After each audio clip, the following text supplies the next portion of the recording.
हे friends what's up, chronic media team आप सभी के लिए एक और नया शानदार एनिमे लेके आ चुकी है। ये एक स्टोरी है ऑर्डिनरी इंसान की जो गलती से दुनिया के सबसे पावरफुल समनर बन जाता है। उसका काम है डेंजरस स्पिरिट्स को कंट्रोल करना, लेकिन हर स्पिरिट अपनी अलग पावर और एटीट्यूड के साथ आती है। दुनिया एक बड़े खतरे में है और सब कुछ इस नए समनर के डिसीजंस पे डिपेंड करता है। हर बैटल के साथ चैलेंजर्स और बड़े खतरे भी होते जा रहे हैं और गलती का मतलब है पूरी दुनिया का विनाश। क्या ये समनर अपनी ताकत को समझ पाएगा और दुनिया को बचा पाएगा? जानने के लिए आगे की वीडियो में एकदम ध्यान से देखते रहिए। क्रॉनिक मीडिया टीम आप सभी के लिए लेके आ चुकी है a new overpowered character anime. Anime के स्टार्टिंग में हमें एक ऐसी दुनिया के बारे में बताया जा रहा होता है जहाँ पे बहुत ही ताकतवर समनर्स पाए जाते थे और उन सभी के पास इतनी असीम शक्तियाँ हुआ करती थी कि वो ताकतवर से ताकतवर जीवों को समन किया करते थे। यहाँ तक कि वो किसी मरे हुए इंसान को भी समन किया कर सकते थे। लेकिन समय के साथ लोग उन्हें भूल गए और उन्होंने अपना जो अस्तित्व था लोगों के सामने से छुपा लिया। अब आज वो बस एक लेजेंड बन के ही रह गए हैं। फिर फाइनली हमें हमारा मेन कैरेक्टर आजी भी दिखाया जाता है जो कि आराम से अपने मैदान में बैठा हुआ रहता है पेड़ के नीचे, जहां वो अपनी बिल्ली को बोल रहा होता है कि तुम दोबारा से ऊपर चढ़ गए, तुम गिर जाओगे, नीचे आ जाओ। फिर जो आजी था वो सामान खरीदने के लिए मार्केट से चला जाता है और फिर जब वो सामान खरीद के आ रहा होता है तो वो अपने बारे में बताता है कि वो हमेशा की तरह एक ऑर्डिनरी बच्चा है जिसका जो डेली रूटीन है वो नॉर्मल स्टूडेंट्स की तरह जाता है। वो सुबह पढ़ाई करता है, शाम में गेम्स खेलते हुए उसका पूरा दिन बीत जाता है। यही बताते हुए जो आजी था वो सिग्नल के पास आ चुका होता है और वो बिल्कुल भी इस चीज पे ध्यान नहीं दे रहा होता है कि आसपास क्या हो रहा था। लेकिन अचानक से जो एक बच्चा था वो बिना ध्यान दिए हुए गाड़ी के सामने आने वाला होता है, लेकिन आजी अपनी प्रेजेंस से उसे बचा लेता है और बिना कुछ बोले वहाँ से आगे निकल जाता है। फिर आजी अपने घर पे आ चुका होता है जहाँ पे वो बाकी सारी चीजों में तो इंटरेस्ट नहीं लेता था, लेकिन घर पे आके उसे कुकिंग में बहुत ही मजा आता था और वो खाना बनाते हुए बहुत ही इंजॉय कर रहा होता है। फाइनली वो रामेन बना के तैयार कर लेता है जिसकी स्मेल बहुत ही अच्छी होती है और उसकी स्मेल की वजह से पता नहीं किसी डायमेंशन में एक क्रिएचर को भी उसकी स्मेल आ जाती है और वो जाग उठता है। जो आजी था वो अपने काम पे लगा हुआ था नॉर्मली और वो रामेन खाने के लिए तैयारी हो रहा था, लेकिन अचानक से उसके पीछे एक पोर्टल ऑन हो जाता है और उसके अंदर में से वही जो क्रिएचर जाग गई थी वो बाहर निकलती है, जिसे देख के आजी अचानक से डर जाता है कि ये क्या हो गया और उसके हाथ से जो रामेन था वो छूट चुका होता है। उतने में ही वो लड़की अपने क्रिएचर को छोटा कर लेती है और उस रामेन को बचा लेती है और फिर खा भी लेती है, जिसे खा के उसे सच में बहुत ही मजा आता है। जो आजी था उसे समझ नहीं आता है कि आखिरकार ये है कौन, तो वो उससे इसका नाम पूछता है तो लड़की अपना नाम डोरा बताती है, लेकिन आजी को इससे फर्क नहीं पड़ता है और वो डोरा को अपने घर से बाहर निकाल देता है। फिर गेट बंद करते हुए आजी सोच रहा होता है कि ये सारा पक्का सपना होगा, आखिरकार ये हुआ क्या था। और फिर जैसे ही वो अपने घर के अंदर आता है तो वो नोटिस करता है जो डोरा थी वो दोबारा से उसके किचन में आ चुकी है, जिसे देख के जो आजी था वो और भी गुस्सा होता है और उसे इस बार और जोर से बाहर फेंक देता है। लेकिन अपने आप को संभालते हुए जो डोरा थी वो अंदर आ जाती है और वो बोलती है आजी को कि वो कोई इंसान नहीं है, उसे तो तुमने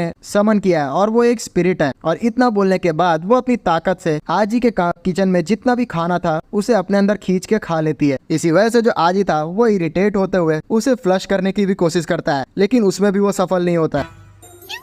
फिर आजी समझ जाता है कि ये स्पिरिट का वो कुछ भी नहीं कर सकता, इसलिए वो शांत होकर उससे बात करने का डिसाइड करता है। फिर डोरा बताती है कि दरअसल वो एक बहुत ही एंशिएंट टाइम की ताकतवर स्पिरिट है जो कि बहुत समय से सो रही होती है, लेकिन आजी के खाने को स्मेल करने की वजह से वो अपनी नींद से बाहर आ चुकी है। इसी वजह से उसने एक्सीडेंटली उसे समन कर लिया है, लेकिन आजी को ये सब चीज तो बकवास लगती है, इसलिए वो इग्नोर करता हुआ अपने स्कूल की तरफ बढ़ने लग जाता है। लेकिन डोरा उसका पीछा ही नहीं छोड़ रही होती है, जिससे आजी अपने साइकिल का स्पीड बढ़ा लेता है। अलग अलग तरीके से जो डोरा थी वो उसका पीछा ही कर रही होती है, लेकिन एक जगह आजी अपना ट्रिक का इस्तेमाल करते हुए डोरा को पीछे छोड़ देता है, जिससे वो स्कूल में पहुंच जाता है। लेकिन स्कूल में भी जो उसका दिन था वो कुछ इंटरेस्टिंग नहीं बीत रहा होता है। वो कैजुअली अपने क्लास में बहुत ही ज्यादा बोर हो रहा होता है और बोर होते हुए खिड़की से बाहर देख रहा होता है, लेकिन तभी जो डोरा थी वो खिड़की के बाहर आके उसके सामने ही चिपक जाती है और इसे देख के जो आजी था वो बहुत ही ज्यादा एकदम शॉक्ड हो जाता है। जो आजी था वो अपने पर्दा लगाने की वजह से डोरा को थोड़ा बहुत छुपाता है। उसे ऐसा लग रहा होता है कि डोरा को कोई ना कोई देख लेगा, लेकिन डोरा क्योंकि वो एक स्पिरिट थी वो उसके टेबल में से बाहर निकलते हुए उसे एक कुछ देने की कोशिश कर रही होती है, लेटर टाइप के। लेकिन आजी इस चीज से परेशान होते हुए जोर से चिल्ला देता है। सारे क्लास में सब लोगों को लगता है कि आजी ने टीचर के ऊपर चिल्लाया है, इसलिए टीचर भी उसे डांट के शांत करवा देते हैं। लेकिन आजी को रियलाइज होता चलता है कि जो डोरा है उसे तो कोई देख ही नहीं पा रहा है, क्योंकि डोरा कहीं भी जाके आराम से घूम रही होती है और कोई उसे नोटिस नहीं कर रहा है, यहाँ तक कि वो टीचर के सिर पे जाके सो रही होती है। इसलिए लास्ट में आजी का दिमाग खराब हो जाता है और वो क्लास से बाहर निकल जाता है। जब आजी अपने घर की तरफ जा रहा होता है तो उसकी क्लासमेट उसके लिए एक लव लेटर क्रिएट करके आई होती है और उसे एक मौका मिलते ही प्रपोज कर देती है। लेकिन आजी के बैग के पीछे उस समय डोरा आ जाती है और वो बोलती है, ओ लव लेटर। जिस चीज से जो आजी था वो अपने बैग को ही उसके लड़की के सामने पटक देता है और बहुत ही गुस्से से बोलता है, जिससे जो लड़की थी वो भी डर जाती है। लेकिन मौका मिलता है जो डोरा थी वो उस लड़की के ऊपर चढ़ जाती है, तो आजी उस लड़की के ऊपर चिल्ला देता है और देखने से उस लड़की को लगता है कि जो आजी है वो उसके ऊपर चिल्ला रहा है, इसलिए वो रोते रोते यहाँ से भाग जाती है। आजी उस लड़की को समझाने की कोशिश कर रहा होता है, लेकिन अब काफी देर हो चुका होता है। जो डोरा थी उसका मजाक भी बनाती है कि उसे लड़कियों से बात बिल्कुल भी करने नहीं आती है, तो आजी बहुत ही ज्यादा गुस्सा होते हुए एक जोरदार पंच मार देता है, लेकिन हमें दिखाया नहीं जाता है। फिर सीन शिफ्ट होता है और हम लोग डोरा को आराम से पेड़ के नीचे सोते हुए देखते हैं। उतने में ही आजी उसके पास बहुत सारे स्वीट्स को लेके आता है और उसको खाने के लिए दे देता है। डोरा इसे देख के बहुत ही खुश हो जाती है। फिर आजी उसके सामने अगरबत्ती जला के उसे प्रेयर करने लग जाता है और उसे बोलता है कि प्लीज उसकी जिंदगी से बाहर निकल जाओ। ये चीज देख के जो डोरा थी वो अपने ओरिजिनल फॉर्म में आती है और उसे बोलती है कि अगर समन करने के बाद कोई भी स्पिरिट को उसका मालिक एक्सेप्ट नहीं करता है तो वो कुछ समय में ही भूत बन जाती है। और ठीक है, अगर वो ऐसा ही चाहता है तो मैं उसके लिए उसे फोर्स नहीं करूंगी, लेकिन एक बार मैं चाहती हूँ कि तुम मेरी जो ताकत है उसको यूज करके देख लो। तो आज ही इस चीज के लिए तैयार हो जाता है। फिर जो डोरा थी वो उसे अगल बगल जगह पे घुमा के दिखाती है और जैसे ही आजी डोरा का हाथ पकड़ता है तो उसे बहुत ही अजीब सी चीजें दिखने लग जाती है। उसे हर इंसान के बगल में एक स्पिरिट दिखाई दे रहा होता है। कोई स्पिरिट स्ट्रांग होता है तो कोई स्पिरिट वीक होता है। इस चीज को देख के ये पता चल रहा होता है कि हर इंसान के पास समनर बनने का एबिलिटी होता है, लेकिन हर कोई इतना हार्ड वर्क नहीं कर पाता है। और इस जगह पे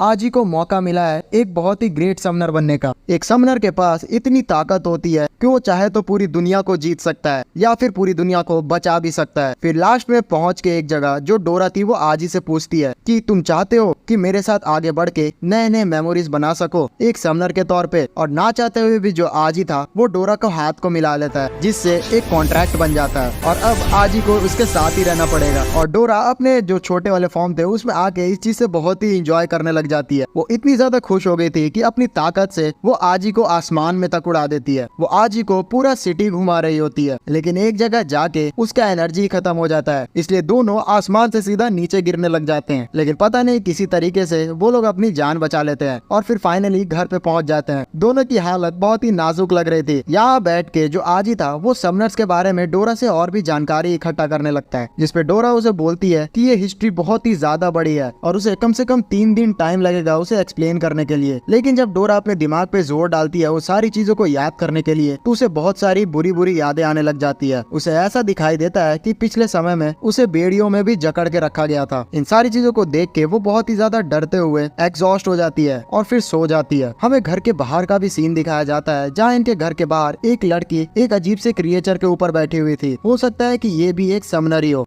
नेक्स्ट डे का सीन दिखाया जाता है जहाँ पे आजी और डोरा ऐसे ही स्विमिंग पूल के पास बैठे हुए होते हैं, जहाँ पे डोरा स्विम सूट में आराम से लेटी हुई होती है। उसे देखते हुए आजी उसे बताता है कि तुम्हें ऐसा ड्रेस पहन के इस तरीके से नहीं लेटना चाहिए। तो डोरा उसे बोलती है कि तुम टेंशन क्यों ले रहे हो, वैसे भी सिर्फ तुम मुझे ही देख सकते हो। सामने एक बड़े स्क्रीन पे न्यूज भी चल रही होती है, जहाँ न्यूज रिपोर्टर ने आजी को उड़ते हुए देख लिया होता है और वही वीडियो पूरे शहर में बीत रहा होता है, जिससे थोड़ा बहुत आजी टेंशन भी लग रहा होता है। लेकिन वो उसे इग्नोर करने के लिए अपने हेडफोन पहन के थोड़ा ध्यान भटका लेता है। उतने में ही पीछे एक प्लांट जैसा मॉन्स्टर आता है और वो डोरा को ढकार लेता है। जो डोरा थी वो चिल्ला के बताने की भी कोशिश कर रही होती है आजी को, लेकिन आजी हेडफोन्स की वजह से उसकी पुकार ही नहीं पहुंच पाता है। हेडफोन्स की वजह से उसकी पुकार ही नहीं सुन पाता है। तो डोरा किसी तरीके से अपना जो सनस्क्रीन था वो उसके ऊपर फेंक के मारती है। तब जाके आजी को पता चलता है कि पीछे डोरा मुसीबत में है। तब वो जैसे ही पीछे मुड़ता है तो बड़े एक प्लांट मॉन्स्टर को देखता है और वो उसके पीछे भागने लग जाता है। लेकिन जो प्लांट मॉन्स्टर था वो मौका नहीं देता है, वो तेजी से भागे जा रहा होता है। उसके पेट के अंदर जो डोरा थी वो छोटी हो चुकी होती है और देखने से वो कमजोर भी लग रही होती है। आजी पीछे भागते हुए डोरा को बोल रहा होता है कि वो अपनी ताकत का यूज करते हुए बाहर क्यों नहीं निकल रही है, जिसपे डोरा बताती है कि अगर हमारा जो समनर है वो बहुत ही दूर रहे तो हम लोग बहुत ही वीक हो जाते हैं। तो आजी उसे बोलता है कि ठीक है, मैं ट्राई करता हूँ कि मैं तुम्हारे जितना पास हो सकूं उतने रहूं। लेकिन वो प्लांट जो आजी था उसको चकमा देते हुए बहुत ही तेजी से आगे भाग जाता है। जो आजी था पीछा करते हुए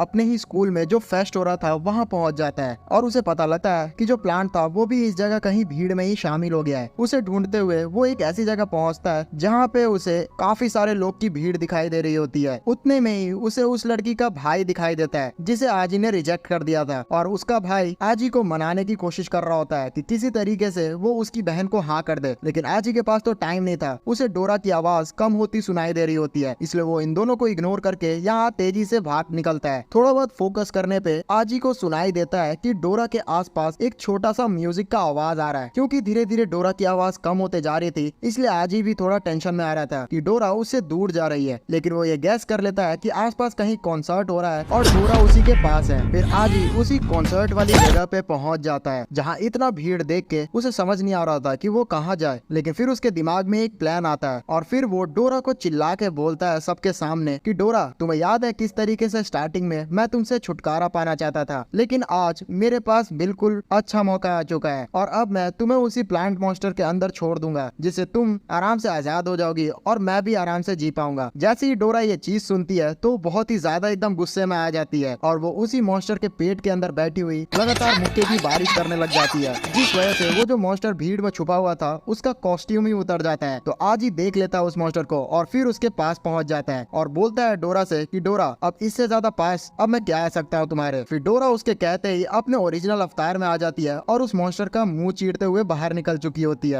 और फिर उसे बहुत ही ज्यादा धोती है, इतना ज्यादा मारती है वो कि वो मॉन्स्टर डर के मारे अपने मास्टर के पास पहुंच जाता है। जो आज ही था वो भी इतने गुस्से में डोरा को पहली बार देख रहा था, इसलिए वो भी डर जाता है। डोरा उस मॉन्स्टर की जो मास्टर थी उसके ऊपर भी गुस्सा करती है और तेजी से उसकी तरफ उसको मारने के लिए जाने लग जाती है, लेकिन मौका मिलते ही वो जो लड़की थी वहाँ से गायब हो जाती है। फिर आज ही उसे थोड़ा शांत करवाता है और बोलता है कि हमारा काम तो हो गया ना, हमें अब यहाँ से चलना चाहिए। लेकिन डोरा बहुत ही ज्यादा गुस्से में थी, इसलिए वो शांत होने का नाम ही नहीं ले रही थी। तो आज ही उसे बोलता है कि तुम्हें इतना गुस्सा करने की जरूरत नहीं है, हमें वैसे भी उस लड़की को अंडर एस्टिमेट नहीं करना चाहिए। तो जो डोरा थी वो बताती है कि वो जो लड़की थी वो भी एक तुम्हारी तरह समनर है। तो आज ही बोलता है कि हाँ, मुझे ये चीज पता है, क्योंकि कोई भी स्पिरिट को अगर कोई इंसान देख सकता है तो वो सिर्फ समनर ही होगा, और जैसे उसके मॉन्स्टर ने तुम्हें आके खा लिया था तो मैं समझ गया था कि समनर के अलावा कोई भी ऐसा नहीं कर सकता। सच बताऊं तो वो जो मॉन्स्टर था वो आसपास अपने ही मालिक के घूम रहा था ताकि वो थोड़ा वीक ना हो जाए। इतने डिटेल्स को एनालाइज करते हुए देख के डोरा आजी की तारीफ करती है कि वो एक डिटेक्टिव बन सकता है, जिसपे आजी और एनालाइज करते हुए उसे बताता है कि वो लड़की की जो ड्रेस थी वो एक स्कूल ड्रेस थी, इसका मतलब वो हमारी तरह एक स्टूडेंट है और उसका स्कूल ड्रेस बहुत ही महंगा था, इसका मतलब वो कोई अमीर खानदान से आती है। उसकी इयरिंग को अगर मैं नोटिस करूं तो उसमें फूल का पैटर्न बना हुआ था जो कि हमारे स्कूल से एसोसिएट होता है,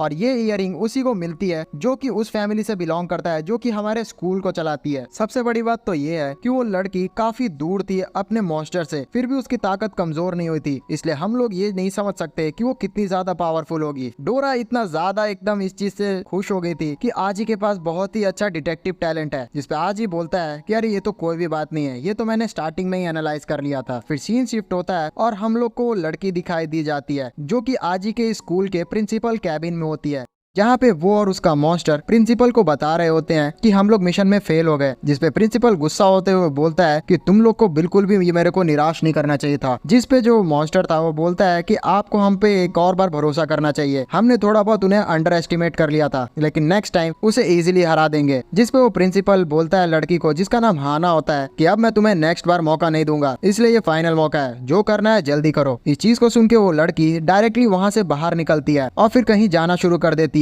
वो लड़की अपने पूरे स्कूल में बहुत ही ज्यादा एकदम फेमस होती है। वो जैसे जैसे कॉरिडोर से गुजर रही होती है सारे लोग सिर्फ उसे ही देख रहे होते हैं। जो हाना थी वो चलते चलते डायरेक्टली आजी के क्लास में आ जाती है, जहाँ पे आजी आराम से सोया हुआ होता है, लेकिन हाना एक लिफाफे में एक लेटर को लिख के आई होती है और वो सामने आजी के पटक के वो लेटर चली जाती है। उस लेटर के साथ साथ हाना ने उसे एक ब्लैक रोज भी दिया होता है। आजी उस लेटर को पढ़ पाता कि उससे पहले उसके दोस्त उस लेटर को पढ़ लेते हैं और वो चिल्लाने लगते हैं कि आजी को हमारी स्कूल की गॉडेस ने प्रपोज कर दिया है, ये तो बहुत ही ज्यादा अच्छी बात है। फिर स्कूल खत्म होता है और आजी अपने घर की तरफ गुजर रहा होता है। जो सारे आजी के क्लासमेट थे वो उसका पीछा कर रहे थे और कुछ लोग उससे जेलस थे ये सोच के कि पूरे स्कूल की जो सबसे सुंदर लड़की थी उसने उसे प्रपोज कर दिया है, और कुछ लोग इस चीज से शॉक थे कि आजी इतना ज्यादा पॉपुलर कैसे हो सकता है। आजी सारी चीजों से इरिटेट हो चुका था और वो चुपचाप अपने रास्ते में बढ़े जा रहा होता है। रास्ते में उसे उस लड़की का भाई भी दिखाई देता है जिसने उसने प्रपोज किया था, और वो गुस्से में बोल रहा होता है कि एक तो मेरी बहन ने तुम्हें प्रपोज किया था और तुमने रिजेक्ट कर दिया, और अब तुम दूसरे लड़की का प्रपोजल भी देख रहे हो। लेकिन उसके सारे दोस्त उसे संभालते हैं और आज ही उसे इग्नोर करते हुए आगे बढ़ जाता है। आगे जाते जाते वो जंगल में आ चुका होता है, पहाड़ के, जहाँ सारे उसके क्लासमेट पीछा उसका कर ही रहे होते हैं। लेकिन एक जगह पे जाके उसके जो क्लासमेट्स थे उन सभी को पेड़ के जो बेल थे वो पकड़ लेते हैं और फिर आज ही सिर्फ आगे बढ़ पाता है। वो ऐसी जगह पहुंच चुका होता है जहाँ रास्ता होता ही नहीं है, लेकिन उसके सामने ही सारे जो पेड़ थे वो झुकते हुए उसके लिए रास्ता बना देते हैं। वो जैसे ही उसके अंदर एंटर करता है तो उसे वही लड़की दिखाई देती है, हाना, जो कि बहुत सारे जो ब्लैक रोज का बागीचा था उसके अंदर आराम से बैठी हुई होती है। जो उसका मॉन्स्टर था फूल गोभी टाइप का, वो आजी को देखते ही बोलता है कि तुम यहाँ पे आ गए, मैं तुम्हें फाइनल मौका दे रहा हूँ, जो अपनी समनिंग कोई मॉन्स्टर है वो हमें सौंप दो, तब हम तुम्हें जाने देंगे। लेकिन आजी इस ऑफर को सामने ही रिजेक्ट कर देता है और बोलता है कि मैं तुम्हें बिल्कुल भी नहीं जानता और डोरा अब मेरी फैमिली मेंबर एक पेट बन चुकी है, इसलिए मैं उसे बिल्कुल भी नहीं सौंप सकता। जिस चीज से गुस्सा होते हुए हाना उसके ऊपर रोज से अटैक कर देती है, लेकिन आज ही बाल बाल बचता है और उसके गाल पे एक स्क्रैच भी लग जाता है। फिर उस लड़की का जो मॉन्स्टर था वो एक चाबुक में तब्दील हो जाता है और हाना लगातार उसी चाबुक से अटैक करने लग जाती है आजी पे। डोरा दूर जाके गिरती है और वो रियलाइज कर रही होती है कि उसका जो समनिंग मॉन्स्टर है वो बहुत ही ताकतवर है और डोरा को भी अपने वेपन्स का यूज करते हुए आजी की हेल्प करनी पड़ेगी। लेकिन वो लगातार अपने वेपन्स खोज ही रही होती है और उसको कुछ भी काम का नहीं मिल रहा होता है। और दूसरी तरफ आजी की बैंड बजी हुई होती है। आजी चिल्लाते हुए बोलता है डोरा को कि क्या तुम मेरा कबर खुदने के बाद ही मेरे को बचाओगी। लेकिन डोरा दूसरी तरफ अपने सारे सामान को निकालने के बाद यही परेशान हो रही होती है कि आखिरकार वो इनका करे तो करे क्या। फिर जो हाना थी उसका मॉन्स्टर उसे सजेस्ट करता है कि उन्हें अपना पावर लेवल 30% से बढ़ा देना चाहिए। तो हाना वैसा ही करती है और एक बड़े से पेड़ वाले मॉन्स्टर को आजी के ऊपर अटैक करने के लिए छोड़ देती है। फिर वो जो पेड़ वाला मॉन्स्टर था वो डोरा को भी जाके जकड़ लेता है और उसे पकड़ते हुए मारने ही वाला होता है। लेकिन तुरंत ही जो आजी था वो भी वहाँ उसे बचाने के लिए आ जाता है और फिर वो दोनों साथ में ही दब जाते हैं। उस लड़की का मॉन्स्टर ये देख के बोलता है कि आजी सच में बहुत ही बड़ा बेवकूफ था, वो अपनी स्पिरिट को बचाने के लिए खुद ही मारा गया। लेकिन उतने में ही जो आजी और डोरा थे उस पेड़ की डाली को काटते हुए बाहर निकलते हैं और अब इन दोनों के पास फाइनली अपना सीक्रेट वेपन आ चुका होता है। उस पेड़ के कटने की वजह से हाना के भी हाथ में स्क्रैच आ चुका होता है। तभी उसका जो मॉन्स्टर था उसे सजेस्ट करता है कि अब हमें और भी ताकत बढ़ा लेनी चाहिए। तो हाना वैसा ही करती है। फिर हाना का मॉन्स्टर आजी के ऊपर जैसे ही अटैक करता है तो डोरा इस बार उसका हेल्प करती है और आजी के हाथ को बहुत ही बड़ा कर देती है और जैसे ही आजी मुक्का मारता है उस मॉन्स्टर पे तो वो उसी समय टूट जाता है। फिर डोरा उसे उड़ाते हुए उसी मॉन्स्टर के ऊपर ले आती है और फिर डोरा उसकी स्पीड बढ़ाते हुए आजी को बहुत ही ताकतवर कर देती है। तभी आजी उसी स्पीड का यूज करते हुए उस पेड़ को चारों तरफ से कटिंग नाइफ से काटना शुरू कर देता है। थोड़ी देर बाद आजी ने उस पूरे मॉन्स्टर के टुकड़े टुकड़े कर दिए होते हैं। जो हाना का मॉन्स्टर था वो बहुत ही शॉक्ड हो चुका था कि आखिरकार आजी ने कैसे हरा दिया। तभी डोरा खुश होते हुए आजी को बोलती है कि उसे पता नहीं था कि आजी को मार्शल आर्ट्स भी आते हैं, जिस पर आजी बोलता है कि उसे मार्शल आर्ट्स नहीं आते, उसने तो बस चाकू चलाना खाना बनाने से सीखा है। दूसरी तरफ जो हाना थी वो अपने मॉन्स्टर्स को हील करने लग जाती है और फिर हील करने के बाद उसे गायब कर देती है। इसी मौके का फायदा उठाते हुए जो डोरा थी वो उस लड़की पे अटैक करने के लिए चली जाती है। डोरा का अटैक उस लड़की पे डायरेक्टली लगने ही वाला होता है कि उतने में ही जो आजी था वो डोरा के अटैक को रोक लेता है। डोरा उसे ऐसे करते हुए देखते हुए बोलती है कि तुम यहाँ बीच में क्यों आ रहे हो। तो आजी उसे बताता है कि हमें इस लड़की को नहीं मारना है और वैसे भी मैं किसी को मारना नहीं चाहता और अगर ये लड़की चाहती तो वो ये हमें खत्म ही कर देती,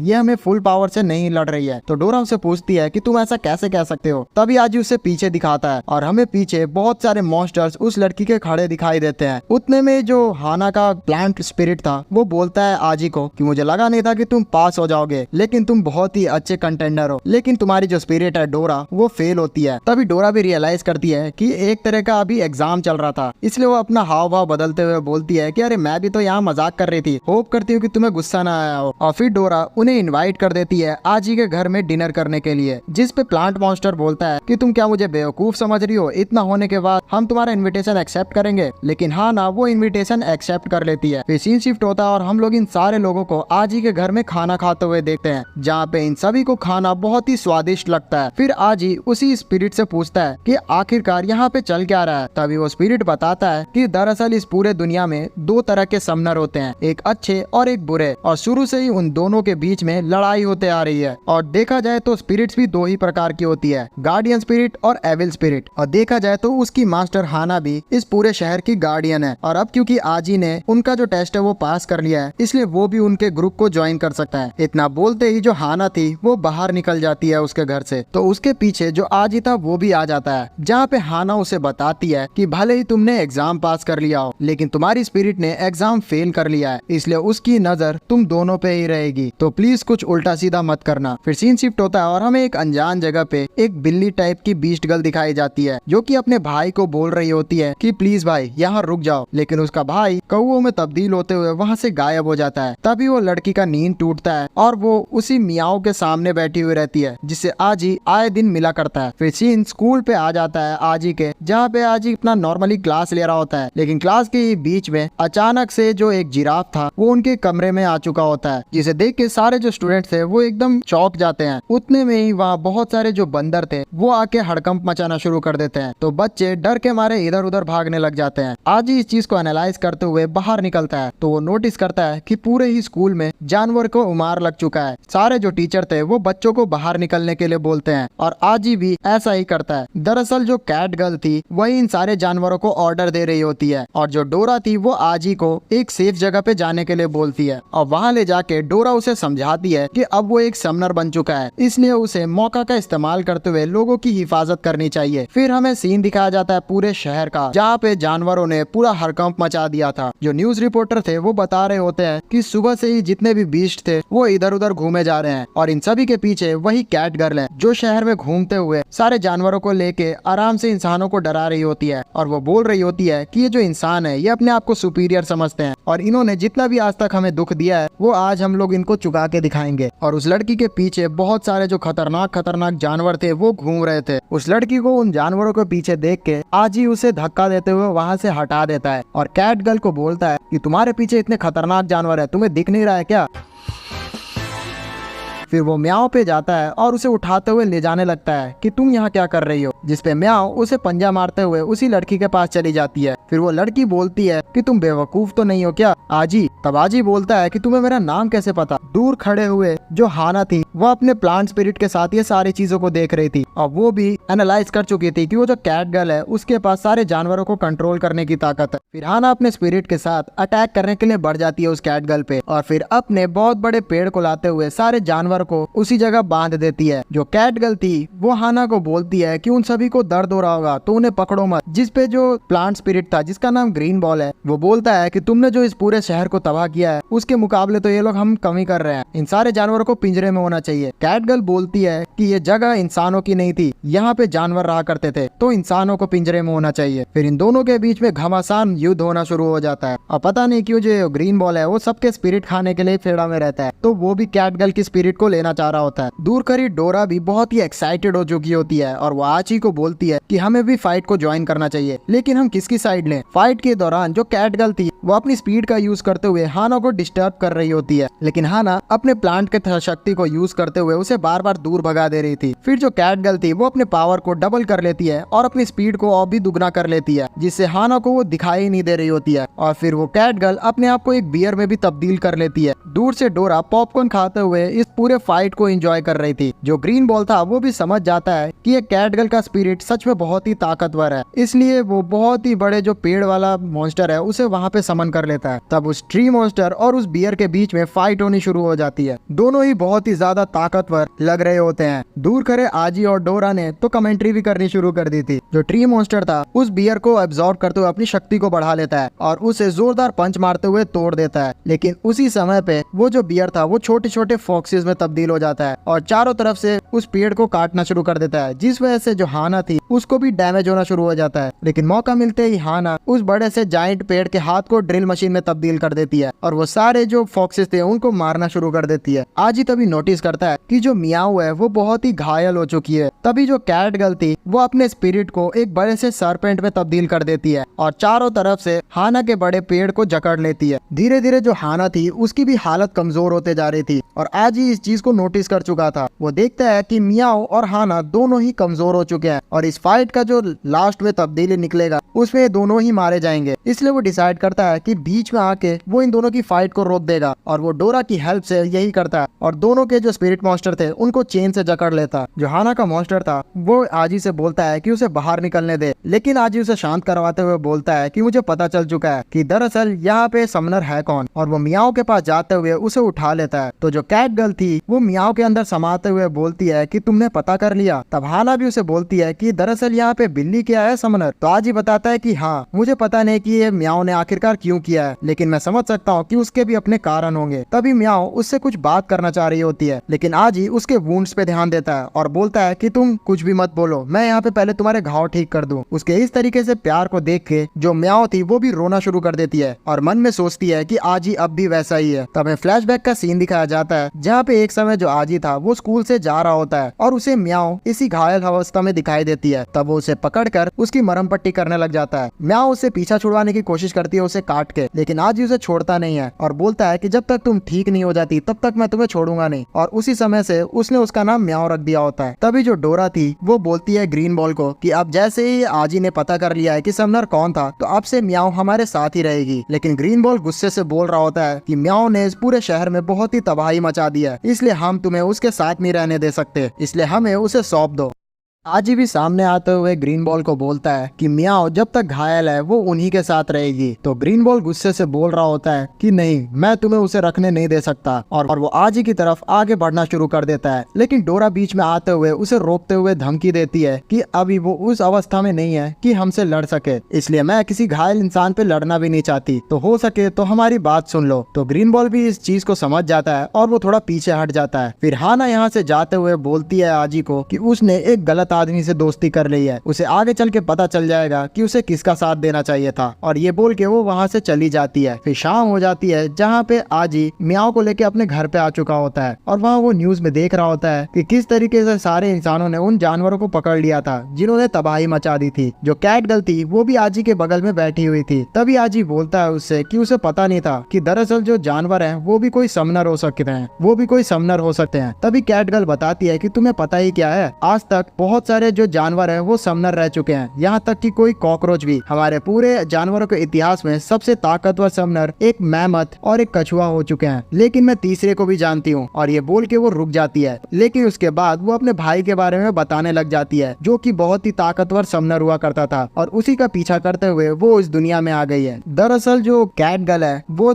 इतने ज्यादा तो तबाही मचाई है वो अपने भाई के अटेंशन पाने के लिए की थी, जिसपे आज ही उसे समझाता है कि मजाक मजाक में ही उसने बहुत ही तबाही मचा दी है, जिसको रियलाइज करके कैट गर्ल रोना शुरू कर देती है। तो आजी उसे शांत करवाता है। आजी के घर के बाहर हमें उस कैट गर्ल का भाई को भी दिखाया जाता है जो कि इन सारी चीजों को देख रहा होता है। फिर सुबह हो जाती है जहाँ पे मियाओ डोरा के साथ गेम एंजॉय कर रही होती है। तभी बेल रिंग होती है और जो आजी था वो गेट खोलता है तो बहुत सारे अजीब से दिखने वाले लोग उसको सामने खड़े दिखते हैं जो कि उसे इनवाइट कर रहे होते हैं हाना के घर में खाना खाने के लिए, लेकिन आजी उस इनविटेशन को रिजेक्ट कर देता है। तो ये सारे लोग जबरदस्ती उसे टांग के लेके जाने शुरू कर देते हैं और साथ ही साथ वो मियाओ और डोरा को भी लेके जाते हैं। फिर हेलीकॉप्टर सीधा हाना के घर पे पहुंचती है जहाँ पे ग्रीन बॉल, मियाओ और डोरा एक दूसरे को देखते हुए बहुत ही गुस्सा कर रहे होते हैं, लेकिन आज ही अब यहाँ आ चुका होता है तो उसे खाना तो एंजॉय करना ही होगा। जो हाना का घर था वो बहुत ही तरह तरह के जो स्पिरिट्स थे उनसे घिरा हुआ था और ये सारे लोग उस चीज को देख रहे थे। जैसे कुछ ऐसे स्पिरिट्स थे जो कि सीसीटीवी का काम करते हैं और कुछ ऐसे स्पिरिट्स जो कि माली का काम करते हैं। तो डोरा सोचने लगती है कि आखिरकार कितने सारे यहाँ समनर्स हैं जिनके पास इतने सारे स्पिरिट्स हैं। तभी ग्रीन बॉल बोलता है कि बस एक, ये सारे स्पिरिट्स जो हैं वो उनके मास्टर के हैं और उन्हें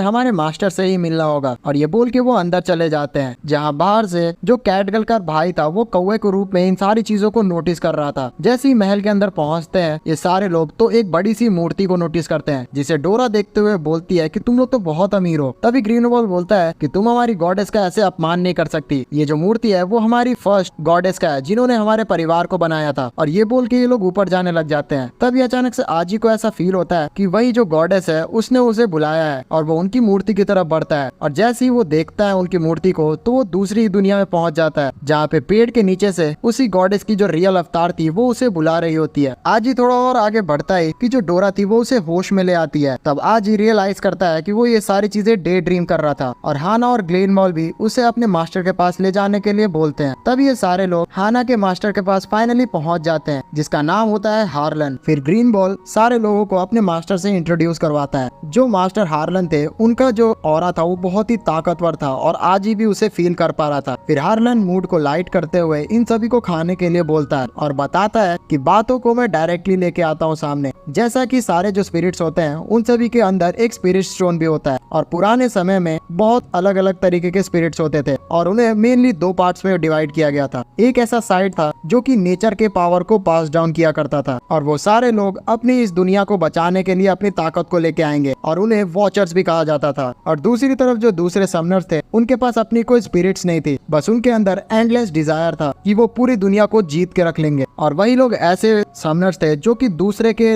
समनर्स को मार के उनकी स्पिरिट्स को छीन लिया करते थे और उन्हें ही डिस्ट्रॉयर के नाम से जाना गया। तो सच में बहुत ही ज्यादा लकी हो कि हमने तुम्हें पहले खोज लिया और ये अब तुम पे है कि तुम वॉचर बनना चाहते हो या फिर डिस्ट्रॉयर। तभी जो डोरा थी वो हम सब की तरह चिल्लाते हुए बोलती है कि वो एवेंजर बनना पसंद करेगी। तो आज ही उसे शांत करवाता है और बोलता है कि सॉरी मास्टर, मैं इसकी तरफ से माफी चाहता हूँ। फिर आज ही बोलता है कि मेरी जो मदर थी वो हमेशा से चाहती थी कि मैं माफिया को ज्वाइन करूँ, लेकिन मेरे फादर ऐसा बिल्कुल भी नहीं चाहते थे। तभी हार्लन हंसते हुए बोलता है कि तुमने डिसाइड कर लिया है ना, वैसे भी तुम बहुत ही ज्यादा टैलेंटेड हो, तुम एक साथ दो दो काम किया करते हो, तुम टैलेंटेड स्टूडेंट्स भी हो और जब से तुम्हारे साथ ये इंसिडेंट्स होना शुरू हुआ है तो तुमने अपने बाल को रंगना भी शुरू कर दिया है ताकि कोई लोग तुम्हारे को नोटिस ना करे। आज ही अपने इतने डिटेल्स को सुन के बहुत ही ज्यादा डर जाता है कि आखिरकार ये हार्लन उसे नोटिस कर रहा है। तभी हार्लन बताता है कि तुम्हारे बटुए में अभी तुम्हारे माँ बाप की फोटो भी है और उन्होंने 5 साल की उम्र में तुम्हें छोड़ दिया था। तुम्हें क्या लग रहा है आज ही कि आजकल जो भी चीज तुम्हारे साथ हो रही है वो कोई महज इत्तेफाक है कि तुम रावण बनाते हो और एक स्पिरिट्स तुमसे समन हो जाती है? आखिरकार ये जो डोरा है वो है कौन और तुम अपने पेरेंट्स के बारे में भी अच्छे से नहीं जानते हो, मगर मैं तुम्हें बताना चाहता हूँ कि ये सारी चीजें एक दूसरे से कनेक्टेड है। लेकिन डोरा इन सारी बातों को सुन के हार्लन का मजाक बनाते हुए बोलती है कि ओल्ड मैन, तुम सच में मजाकी हो, लेकिन मुझे कोई भी बात पे तुम्हारा भरोसा नहीं है। और वो आज ही के बटुए को चेक करने लग जाती है, लेकिन डोरा देखती है कि सच में आज ही के बटुए में उसके फैमिली की फोटो होती है जहाँ पे उसके फादर का फेस कटा हुआ होता है और उस समय आजी का जो बाल था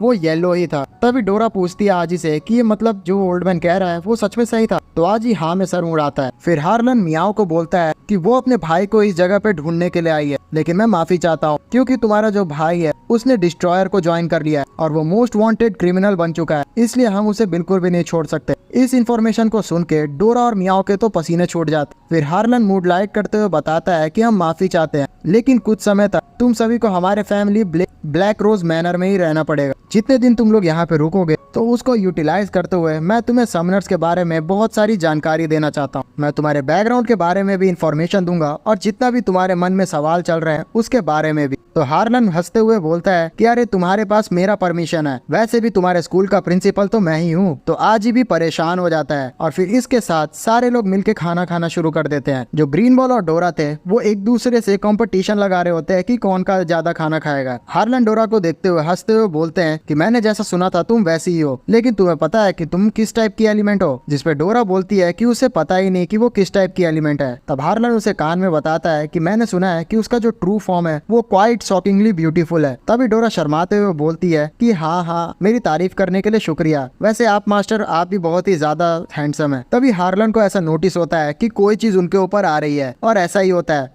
ऊपर से इनके मेंशन पे एक बड़ा सा बोल्डर अटैक कर देता है और तोड़ते हुए इनके पास आ जाता है, लेकिन मौका मिलते ही हार्लन उसे पंच करके दूर कर देते हैं। फिर हमें दिखाया जाता है कि ये एक अजीब सा इंसान रहता है, जिसे देखते हुए हार्लन बोलते हैं कि तुम फिर से आगे मार खाने के लिए? पिछली बार तुमको मैंने इतनी बुरी तरीके से मारा था कि तुम ठीक होने में इतना टाइम लगा दिए थे, तुम्हें क्या सच में लग रहा है कि तुम हमसे जीत सकते हो? और ये बोल के वो उसके ऊपर अटैक कर देते हैं। जो हार्लन था वो अपने बहुत सारे एलिमेंट्स की ताकत को यूज करते हुए उस आदमी की हालत बहुत बुरी कर देता है, लेकिन वो डिस्ट्रॉयर भी बहुत ही ज्यादा ताकतवर होता है और वो अपने एक ही अटैक में पूरा का पूरा जो इनका मेंशन था उसे ही उड़ा देता है। तभी हार्लन इसे देखते हुए बोलता है कि ये जो प्लेस है वो अब सेफ बिल्कुल भी नहीं रह गया है, मुझे तो स्टार्टिंग से ये प्लेस सेफ नहीं लग रही थी। आज भी उनकी चिंता करते हुए बोलता है कि आपको भी हमारे साथ ही चलना चाहिए। तभी हाना बोलती है कि ग्रैंडफादर को हमारी बिल्कुल भी जरूरत नहीं है। फिर ग्रैंडफादर बोलते हैं कि हाना, मुझे प्रॉमिस करो कि तुम आज ही की हिफाजत करोगी। तभी वो डिस्ट्रॉयर हार्लन पे अटैक कर देता है। तब वो अपनी ताकत का यूज करते हुए आजी और हाना को दूर जाके फेंक देते हैं, लेकिन हाना सही समय पे अपनी पावर को यूज करते हुए इन सभी को गिरने से बचा लेती है। दूर खड़े ये लोग देखते हैं कि इनका पूरा जो मेंशन है वो पूरी तरीके से तबाह हो चुका है। तभी वहाँ बहुत सारे इनके स्पिरिट्स आते हैं जो कि इन सभी को भागने के लिए कहते हैं, लेकिन उतने में ही एक लड़की इन स्पिरिट्स के पीछे आती है और इन सारे स्पिरिट्स को मार देती है। इस चीज को देख के हाना को बहुत ही गुस्सा आता है और वो ग्रीन बॉल को बुलाते हुए उस लड़की के ऊपर अटैक कर देती है, लेकिन उस लड़की को इससे कुछ भी फर्क नहीं पड़ता है और वो हाना की तरफ बढ़ते हुए उस पर अटैक कर देती है। इस चीज को देख के जो आजी था वो बोलता है कि हम लोग साथ में मिलकर लड़ेंगे, लेकिन उसी वक्त वो जो लड़की थी वो इन सभी के ऊपर बहुत सारे बॉम्ब्स को फेंक देती है और उससे वो लोग बहुत ही मुश्किल से जाके बचते हैं। जो कैट गर्ल थी उसे अपने भाई भी इस सारे अटैकर्स के बीच में दिख जाता है और वो अपने भाई को देख के सच में बहुत ही खुश होती है। उसका भाई जितने भी स्पिरिट्स आ रहे थे उन सभी को पलक झपकते मार रहा होता है, लेकिन कैट गर्ल अपने रियल अवतार में आके अपने भाई को बहुत ही इमोशनल होते हुए देखती है, लेकिन उसका जो भाई था वो उसको भी भाव नहीं देता है और उसके ऊपर जानलेवा हमला कर देता है,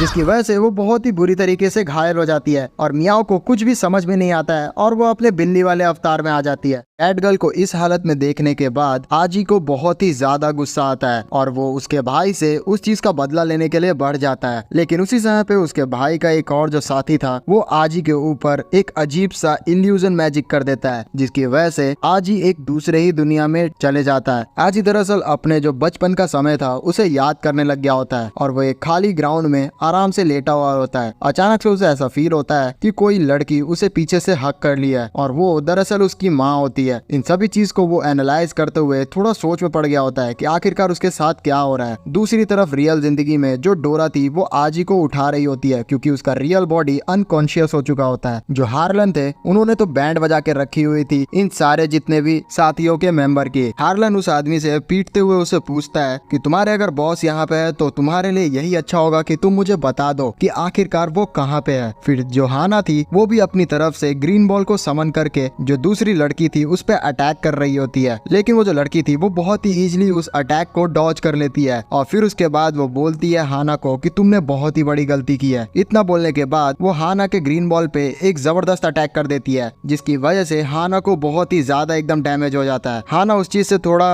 एब्जॉर्ब कर ही रही होती है कि उतने में उसके शैडो में से एक और दुश्मन निकलता है और उसका गर्दन काट के रख देता है। ग्रीन बॉल ये सारी चीजें डाइजेस्ट ही नहीं कर पाता है कि आखिरकार अचानक से हाना के साथ ये क्या हो गया। हार्लन भी इस चीज को देखते हैं तो वो भी चिंता में आ जाते हैं और वो अपना ध्यान भटकाते हुए दूसरी तरफ जो हाना थी उसको हील करने लग जाते हैं। इसी चीज का फायदा उठाते हुए जो दुश्मन उनके साथ था वो उन पे अटैक करता है, लेकिन हार्लन उसे एक ही हाथ से रोक लेते हैं, लेकिन फिर भी उनकी हालत इस सारी चीजों से काफी खराब हो गई थी। हार्लन अपनी पूरी ताकत का लगा के उस आदमी को बर्फ से जमा चुके होते हैं और वो दोनों तरफ से इंगेज हो गए थे, इसलिए इसी मौके का फायदा उठा के जो कैट गर्ल के भाई था वो हार्लन के ऊपर जानलेवा हमला कर देता है और उसी वक्त इन सभी के जो साथी लड़की थी वो भी हार्लन के ऊपर मौका देख के उसके सिर पे शूट कर देती है। इन सारे चीजों को देख के जो ग्रीन बॉल था वो बहुत ही पैनिक में हो जाता है और वो जोर से चिल्लाता है कि मास्टर। अपने आखिरी पलों में जो हार्लन थे वो हाना के बारे में ही सोच रहे थे और फिर जैसी उनकी बॉडी डिसइंटीग्रेट होती है तो उनका जो स्पिरिट था वो बाहर आ जाता है, जिसका ऑरा सच में बहुत ही खतरनाक था। वो इतना ज्यादा एकदम ताकतवर स्पिरिट्स के साथ चल रहे थे कि अगल बगल जितने भी दुश्मन थे वो भी उससे लड़ नहीं पाते हैं। उतने में जो हार्लन के स्पिरिट था वो जबरदस्त हमला कर देता है मियाओ के भाई के ऊपर, लेकिन मियाओ का भाई अपने क्रो वाली एबिलिटी से उस अटैक से बच जाता है। इन सारे लोगों के लिए उनकी स्पिरिट को संभालना थोड़ा बहुत ही मुश्किल हो रहा था, लेकिन मौका देखते ही इन सभी लोग का जो लीडर था वो भी अपने स्पिरिट फॉर्म में यहाँ पे आ जाता है। फिर हार्लन के स्पिरिट जो थी वो थोड़ा बहुत ट्राई करती है उससे लड़ने का, लेकिन मौका देखते ही इन सभी का लीडर हार्लन की स्पिरिट को अपने अंदर एब्जॉर्ब कर लेता है और फिर उसके बाद हमें फाइनल बॉस का चेहरा देखने को मिलता है। वो बोलता है कि मैं इसी समय का इंतजार कर रहा था, फाइनली अब वो चीज मेरे हाथ में आ चुकी है। फिर अपने काम होने के बाद इन सभी का लीडर उन्हें ऑर्डर देता है कि अब हमें यहाँ से निकलना चाहिए, लेकिन उनमें से लड़की बोलती है कि अभी डोरा और ग्रीन बॉल बचे हुए हैं तो हमें इनको नहीं निपटा देना चाहिए, लेकिन उनका लीडर इस चीज के लिए मना कर देता है और बोलता है कि आगे चल के ये लोग हमारे ही काम आने वाले हैं। इतना बोलते ही ये सारे लोग एक बड़ा सा ब्लास्ट करके यहाँ से गायब हो जाते हैं। फिर सीन शिफ्ट होता है और ये सारे जो लोग थे वो आजी के घर पे आ चुके होते हैं, जहाँ पे कैट गर्ल बहुत ही मायूसी से अपने भाई का बारे में सोच रही होती है। दूसरी तरफ ग्रीन बॉल हाना को हील करने पे लगा हुआ होता है और आज ही टीवी देख रहा होता है जिसमें वही न्यूज चल रही होती है कि किस तरीके से ब्लैक रोज फैमिली का जो कासल था वो अचानक रातों रात तबाह हो गया। पुलिस का मानना है कि यहाँ पे कुछ न कुछ बहुत ही अजीब हुआ है और जानने वाली बात यह है कि ब्लैक रोज खानदान का कोई भी इंसान यहाँ पे मिल ही नहीं रहा है। इन सभी पे हम लोग इन्वेस्टिगेशन कर रहे हैं और जैसी कुछ भी पता चलेगी तो हम आप लोगों को बता देंगे। डोरा भी ये सारे न्यूज़ों को देख के बहुत ही ज्यादा एकदम गुस्सा हो जाती है और वो आज ही को बोलती है कि हमें जरूर बदला लेना चाहिए। उन लोगों ने हमारे साथ बहुत ही ज्यादा गलत किया है। हमें पता ही नहीं चल पाया जीरो टाइम पे कि आखिरकार कौन दोस्त है और कौन दुश्मन है। तुम सच में बहुत ही पागल हो। तुम यहाँ गेम खेल के टाइम बर्बाद कर रहे हो। हमें जल्द से जल्द बदला लेना चाहिए। उतने में जो कैट गर्ल थी वो भी इन सभी के सामने आती है और बोलती है कि इतने समय से मैं अपने भाई को ढूंढ रही थी लेकिन अब वो मेरा ही दुश्मन बन चुका है। डोरा फिर से यहाँ आजी को बोलती है कि तुम यहाँ टाइम बर्बाद क्या कर रहे हो, जिसपे आजी बोलता है कि हम लोग डायरेक्टली उन सभी लोगों के सामने नहीं जा सकते। वो लोग हमसे बहुत ही ज्यादा ताकतवर है तो हमें पहले प्लानिंग करके जाना पड़ेगा। जिसपे डोरा गुस्सा करती है फिर से और बोलती है कि तुम यहाँ झूठ बोल रहे हो क्योंकि फोन से तुम कुछ भी नहीं करोगे। यहाँ बस तुम टाइम पास करने की एक्टिंग कर रहे हो। उतने में आजी अपने फोन पे दिखाता है कि देखो मैंने एक लीड ढूंढ लिया है। दरअसल फोन के अंदर वही फुटेज चल रही होती है जिसमें हार्लन ने फाइट की थी अपने दुश्मन से और किसी तरीके से सैटेलाइट कैमरा का यूज करते हुए किसी ने लास्ट नाइट इसे स्ट्रीम कर दिया है। दरअसल ये जो वीडियो था वो एक समनिंग लोगों के ऊपर आर्टिकल लिखने वाले इंसान ने रिलीज किया था और ये इंसान का जो आइडिया है वो बहुत ही ज्यादा अजीब सा है लेकिन इसके पास पक्का कुछ ना कुछ जानकारी तो जरूर होगी और आज ही इसी इंसान से मिलना चाहता है क्योंकि पक्का जो डिस्ट्रॉयर्स हैं उनके बारे में भी इसने रिसर्च किया होगा। तभी डोरा उससे पूछती है कि तुम कैसे कह सकते हो और हमें तो इसके बारे में डिटेल्स भी नहीं पता, हम इससे कैसे मिल सकते हैं। जिसपे आज ही बताता है कि अभी हाल ही में ये अपने बुक की वजह से कहीं सम्मेलन में मिलने वाला है इसलिए हम लोग के पास मौका होगा इससे मिलने का। तभी डोरा और कैट गर्ल इस चीज को सुन के बहुत ही खुश होते हैं और डिटेक्टिव आजी कह के उसकी तारीफ करने लगते हैं। फिर ये तीनों निकलने के लिए तैयार हो रहे होते हैं जहाँ आजी ग्रीन बॉल से पूछता है कि ग्रीन बॉल तुम भी हमारे साथ चलोगे था, लेकिन ग्रीन बॉल वहाँ हाना को हील करने में व्यस्त होता है। दूसरी तरफ हमें फाइनली ये जो लोग मिलने वाले हैं जिस लड़की से उसे दिखाया जाता है जिसका नाम होता है मो समनर और वो अपने सबवे के ट्रेन से आराम से जा रही होती है एक लोकेशन पे जहाँ पे अनाउंस किया जाता है कि आपसे माफी चाहते हैं, इस स्टेशन पे हमारी जो ट्रेन है वो नहीं रुकने वाली है। लेकिन मो समनर उस पर ध्यान नहीं देती है और अपने फोन से उस स्टेशन को ही हैक कर लेती है जिसकी वजह से वो ट्रेन वहीं पे रुक जाती है और वो चुपचाप वहां से निकलकर रास्ते में जितने भी मैकेनिकल चीजें आ रही थी उन सभी को हैक करते हुए अपने रास्ते तक बढ़ जाती है और एक अपने जो स्टॉल उसने बनाया था बुक को बेचने के लिए वहां पे जाके अपना अनाउंसमेंट करती है कि अब फाइनली मो समनर यहाँ आ चुकी है तो जितने लोग को भी साइन किए हुए बुक चाहिए तो वो मुझसे ले सकते हैं। लेकिन कोई भी उस पर ध्यान नहीं दे रहा होता है। लेकिन ऐसा नहीं है कि कोई भी उस पर ध्यान नहीं देने वाला था। यहाँ पे जो आजी, डोरा और जो कैट गर्ल थे वो दूर से उसे देख रहे थे। फिर ये तीनों एकदम स्वैग से अपना भेष बदलते हुए मो समनर के स्टॉल के पास चले जाते हैं जहाँ पे डोरा और कैट गर्ल अपने अलग रास्ते पे छिप गई होती है और आजी अपना मुंह छिपाते हुए उसके सारे जो किताब थे उन्हें खरीद लेता है जिससे जो मो समनर थी वो बहुत ही ज्यादा खुश हो जाती है और उसे बोलती है कि तुम सच में जेनरस हो। लेकिन आजी तुम्हें आखिरकार चाहिए क्या? जिस चीज को सुन के आजी एकदम डर जाता है कि आखिरकार मो समनर को उसके नाम के बारे में कैसे पता। उतने में मो समनर बताती है कि मुझे तो ये भी पता है कि उस कचड़े के डस्टबिन के अंदर डोरा छुपी हुई है और जो कैट गर्ल है वो पेड़ पे छिपी हुई है। फिर ये तीनों ही इसके सामने आ जाते हैं और इन लोगों को पता चल चुका होता है कि ये जो मो समनर है वो कोई आम चीज नहीं है। फिर जो मो समनर थी वो बोलती है इन सभी को कि अब हम लोग टाइम वेस्ट नहीं करते हैं तो मैं मुद्दे पे आती हूँ। तुम्हें यहाँ मेरे से बहुत सारी इन्फॉर्मेशन को चाहिए होगा है ना, तो तुम मुझसे डायरेक्टली पूछ सकते हो। जिसपे आजी बोलता है कि मुझे उल्टा सीधा कुछ भी नहीं जानना है, मुझे तो दरअसल ये चीज तुमसे जाननी है कि तुम्हारी स्पेशल एबिलिटी क्या है। जिसपे मो समनर बताती है कि मैं फोन्स को चलाने में बहुत ही अच्छी हूँ। इस चीज को सुन के डोरा उसकी बेइज्जती करते हुए बोलती है कि ये तो लूजर है।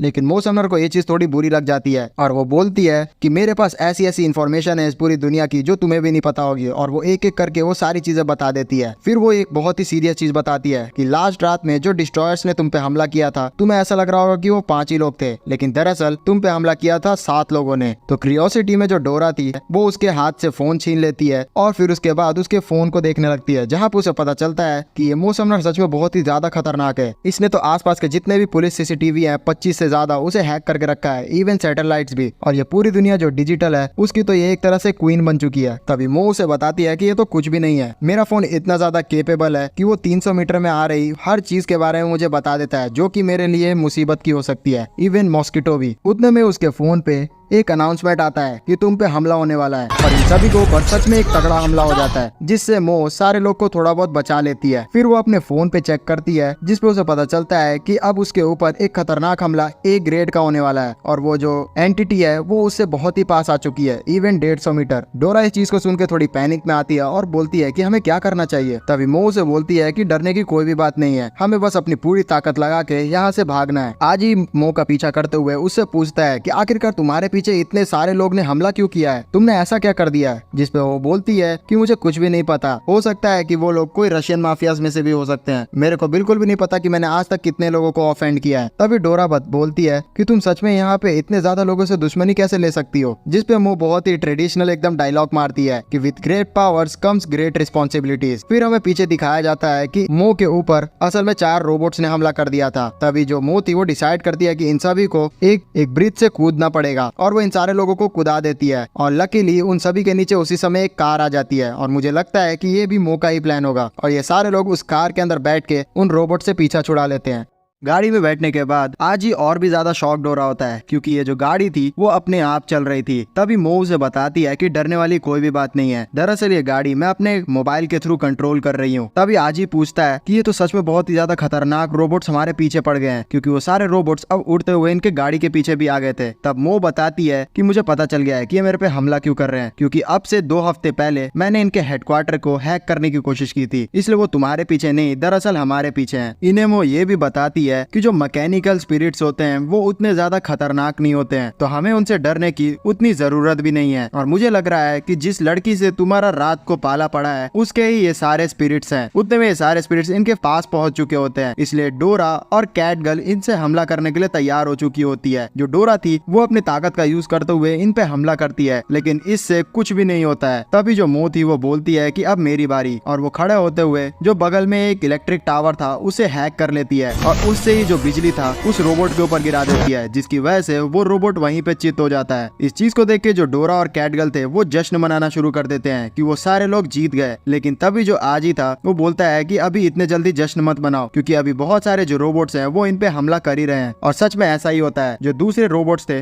वो इन सभी के ऊपर हमला कर देते हैं। जो मो थी वो ट्राई करती है उन पे अटैक करने का, लेकिन उसके अटैक करने का कोई भी फायदा नहीं होता है। इसलिए सही समय पे आजी अपने एक बैरियर को बना देता है, जिससे चारों तरफ से इन सभी को वो सेव कर रहा होता है। मो उससे पूछती है कि वो ये चीज कितने देर तक कर सकता है। तब आजी बताता है कि फॉर्चुनेटली ये सारे जो रोबोट्स हैं वो उतने ज्यादा हैवी वेपनाइज्ड नहीं है, इसलिए मेरे ऊपर उतना तगड़ा अटैक नहीं हो रहा है, तो मैं काफी देर तक इसे होल्ड कर सकता हूँ। और ये पनौती वाली बोली बोलने की देरी ही थी कि उतने ही देर में जो रोबोट्स थे वो अपने हैवी वेपन से शूट करने लग जाते हैं आजी के बैरियर्स के ऊपर, और सच में आजी के बैरियर में क्रैक आना शुरू हो जाता है। लेकिन किसी तरीके से आजी उस चीज को संभाल लेता है। तभी जो मो थी वो बोलती है कि चलो कोई नहीं, अभी भी हमारे लिए बहुत ही ज्यादा डेंजरस नहीं है, क्योंकि इनके पास अगर एक्सप्लोजिव होते तब हमारे लिए गेम खराब हो जाता। और फिर ये चीज बोलने की देरी थी कि वो जो रोबोट्स थे वो इनके ऊपर एक्सप्लोजिव से भी हमला कर देते हैं। किसी तरीके से ये लोग अपने आप को संभालते हैं। उतने में उस मिसाइल को देखने के बाद जो मो थी वो और भी अपना मनहूस सा मुंह खोलती है और वो बोलती है कि चलो ये तो ठीक है कि इनके पास मिसाइल है, लेकिन इनका निशाना बहुत ही खराब है। तभी आजी बोलता है कि वो लोग हम पे निशाना लगा ही नहीं रहे थे। उतने में वो सारा जो मिसाइल था वो इनके सामने जो ब्रिज थी उसको तोड़ देता है, जिससे ये लोग के ऊपर अब बहुत ही बड़ा खतरा था, क्योंकि रोड सामने से टूट चुकी थी और जो होना था वैसा ही होता है। इनकी जो कार थी उसी गड्ढे में गिरना शुरू कर देती है। ये चारों को बहुत ही ज्यादा डर लग रहा होता है। तभी आजी बोलता है डोरा को कि अपने उड़ने वाली कैपेबिलिटीज का यूज करके उन सभी की जान बचा ले। तो डोरा वैसे ही करती है, लेकिन ज्यादा देर तक वो ऐसा कर नहीं पाती है। इसी वजह से ये लोग धड़ाम से जाके नीचे गिरते हैं। अब चारों तरफ से वो जो रोबोट्स थे उन्होंने इन सभी को घेर लिया था। डोरा भी बहुत ही ज्यादा डर चुकी थी कि उसे समझ नहीं आ रहा था कि अब करना क्या है, और वो आजी से पूछती है कि हम लोग करे क्या। लेकिन दूसरी तरफ जो मो थी वो बहुत ही काम थी और वो अपना फोन निकालते हुए दरअसल एक ट्रक को हैक करने की ट्राई कर रही होती है, और जैसे वो उस ट्रक को हैक कर लेती है तो उन सारे रोबोट्स के ऊपर उसी ट्रक से हमला कर देती है और एक एक करके वो सारे रोबोट्स को बुरी तरीके से मारती है। लेकिन फिर भी वो जो रोबोट्स थे वो ढीठ की तरह दोबारा से इन सभी के ऊपर मिसाइल से अटैक कर देते हैं, जिसकी वजह से वो जो ट्रक था वो भी डैमेज्ड हो जाता है और उसके सारे पार्ट पुर्जे हिल के तैयार हो जाते हैं। तो इस मौके का फायदा उठा के मो उस ट्रक के सारे पार्ट से एक बड़ा सा मैका बना देती है और उन सारे रोबोट से लड़ने के लिए तैयार हो चुकी होती है और एक एक करके उन सारे रोबोट्स को एक ही मुक्के में ढेर कर देती है। डोरा के लिए ये चीज सच में बहुत ही ज्यादा एकदम अच्छी थी और वो तारीफ के पुल बांधने शुरू कर देती है मो की कि मैंने जितना सोचा था तुम उससे ही ज्यादा कूल हो। और मो भी अपनी तारीफ सुन के बहुत ही खुश हो रही थी। उतने में मो को थोड़ा अजीब सा स्मेल आना शुरू होता है और वो देखती है कि वो जो ट्रक का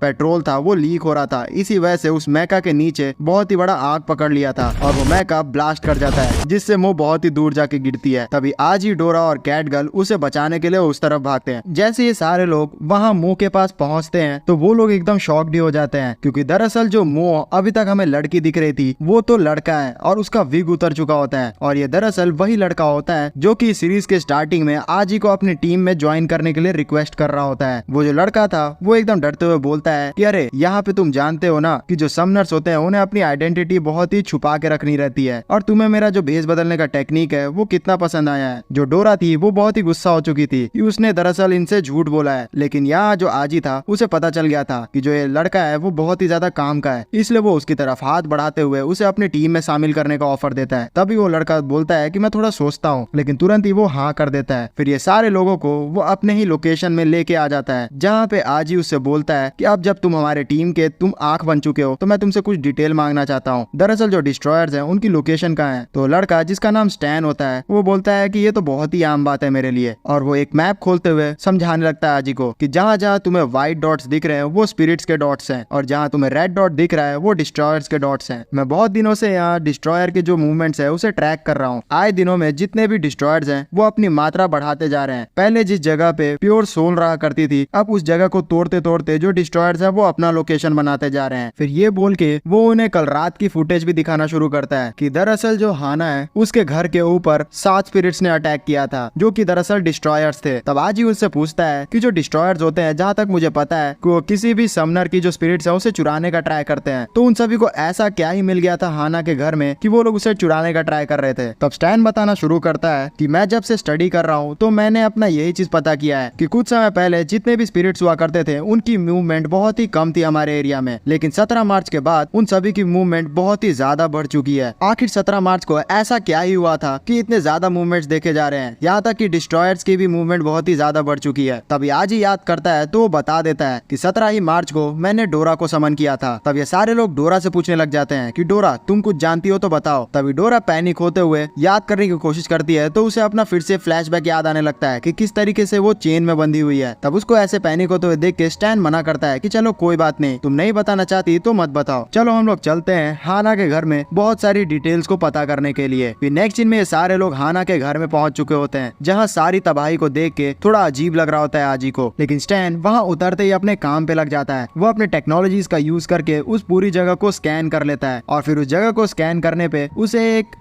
सीसीटीवी वाली स्पिरिट भी मिल जाती है और उसे स्कैन करके उसे रात का फुटेज भी पता चल जाता है। तब वो होलोग्राम के थ्रू उन सभी को दिखाता है कि दरअसल रात में हुआ क्या था। सबसे पहले जो वो बोल्डर स्पिरिट जो आया था जिसने दीवार तोड़ते हुए यहाँ पे एंट्री ली थी, तो आज ही भी इस चीज को कंफर्म करता है। तब स्टैन बताता है कि ये जो स्पिरिट था उसका दरअसल नाम है रूथलेस। तब स्टैन एक खुलासा करता है कि अगर तुम लोग ध्यान से देखो तो ये जो बोल्डर स्पिरिट है इसके पीछे एक टेलीपोर्टेशन वाली बैरियर मिलेगी तुम्हें, और ये भी एक डिस्ट्रॉयर नहीं बनाया है और उसी की वजह से ये 7 जो डिस्ट्रॉयर हैं कल तुम पे हमला कर पाए हैं। फिर वो बताता है कि तीसरी डिस्ट्रॉयर जो है वो लड़की थी जिसके पास फ्लेम की ताकत है और ये हमारे लिए मुसीबत हो सकती है, और चौथा डिस्ट्रॉयर था जिसके लिए कैटगर्ल इतनी ज्यादा परेशान है। कैटगर्ल अपने भाई के होलोग्राम को देख के रोना शुरू कर देती है। एक एक करके जितने भी डिस्ट्रॉयर से इन सभी का सामना हुआ था स्टैन उन सभी को उसके दिखा देता है। फिर लास्टली वो 7th डिस्ट्रॉयर के बारे में इन सभी को बताता है और बोलता है कि यही सबसे ज्यादा स्ट्रॉन्ग था और ये पीछे छुप के तुम सभी को तबाह होते हुए देख रहा था, और दरअसल लास्ट में जो हार्लान के ऊपर अटैक हुआ है वो भी इसी ने किया है और उनके स्पिरिट को इसने ऑब्जर्व कर लिया है। उस फाइनल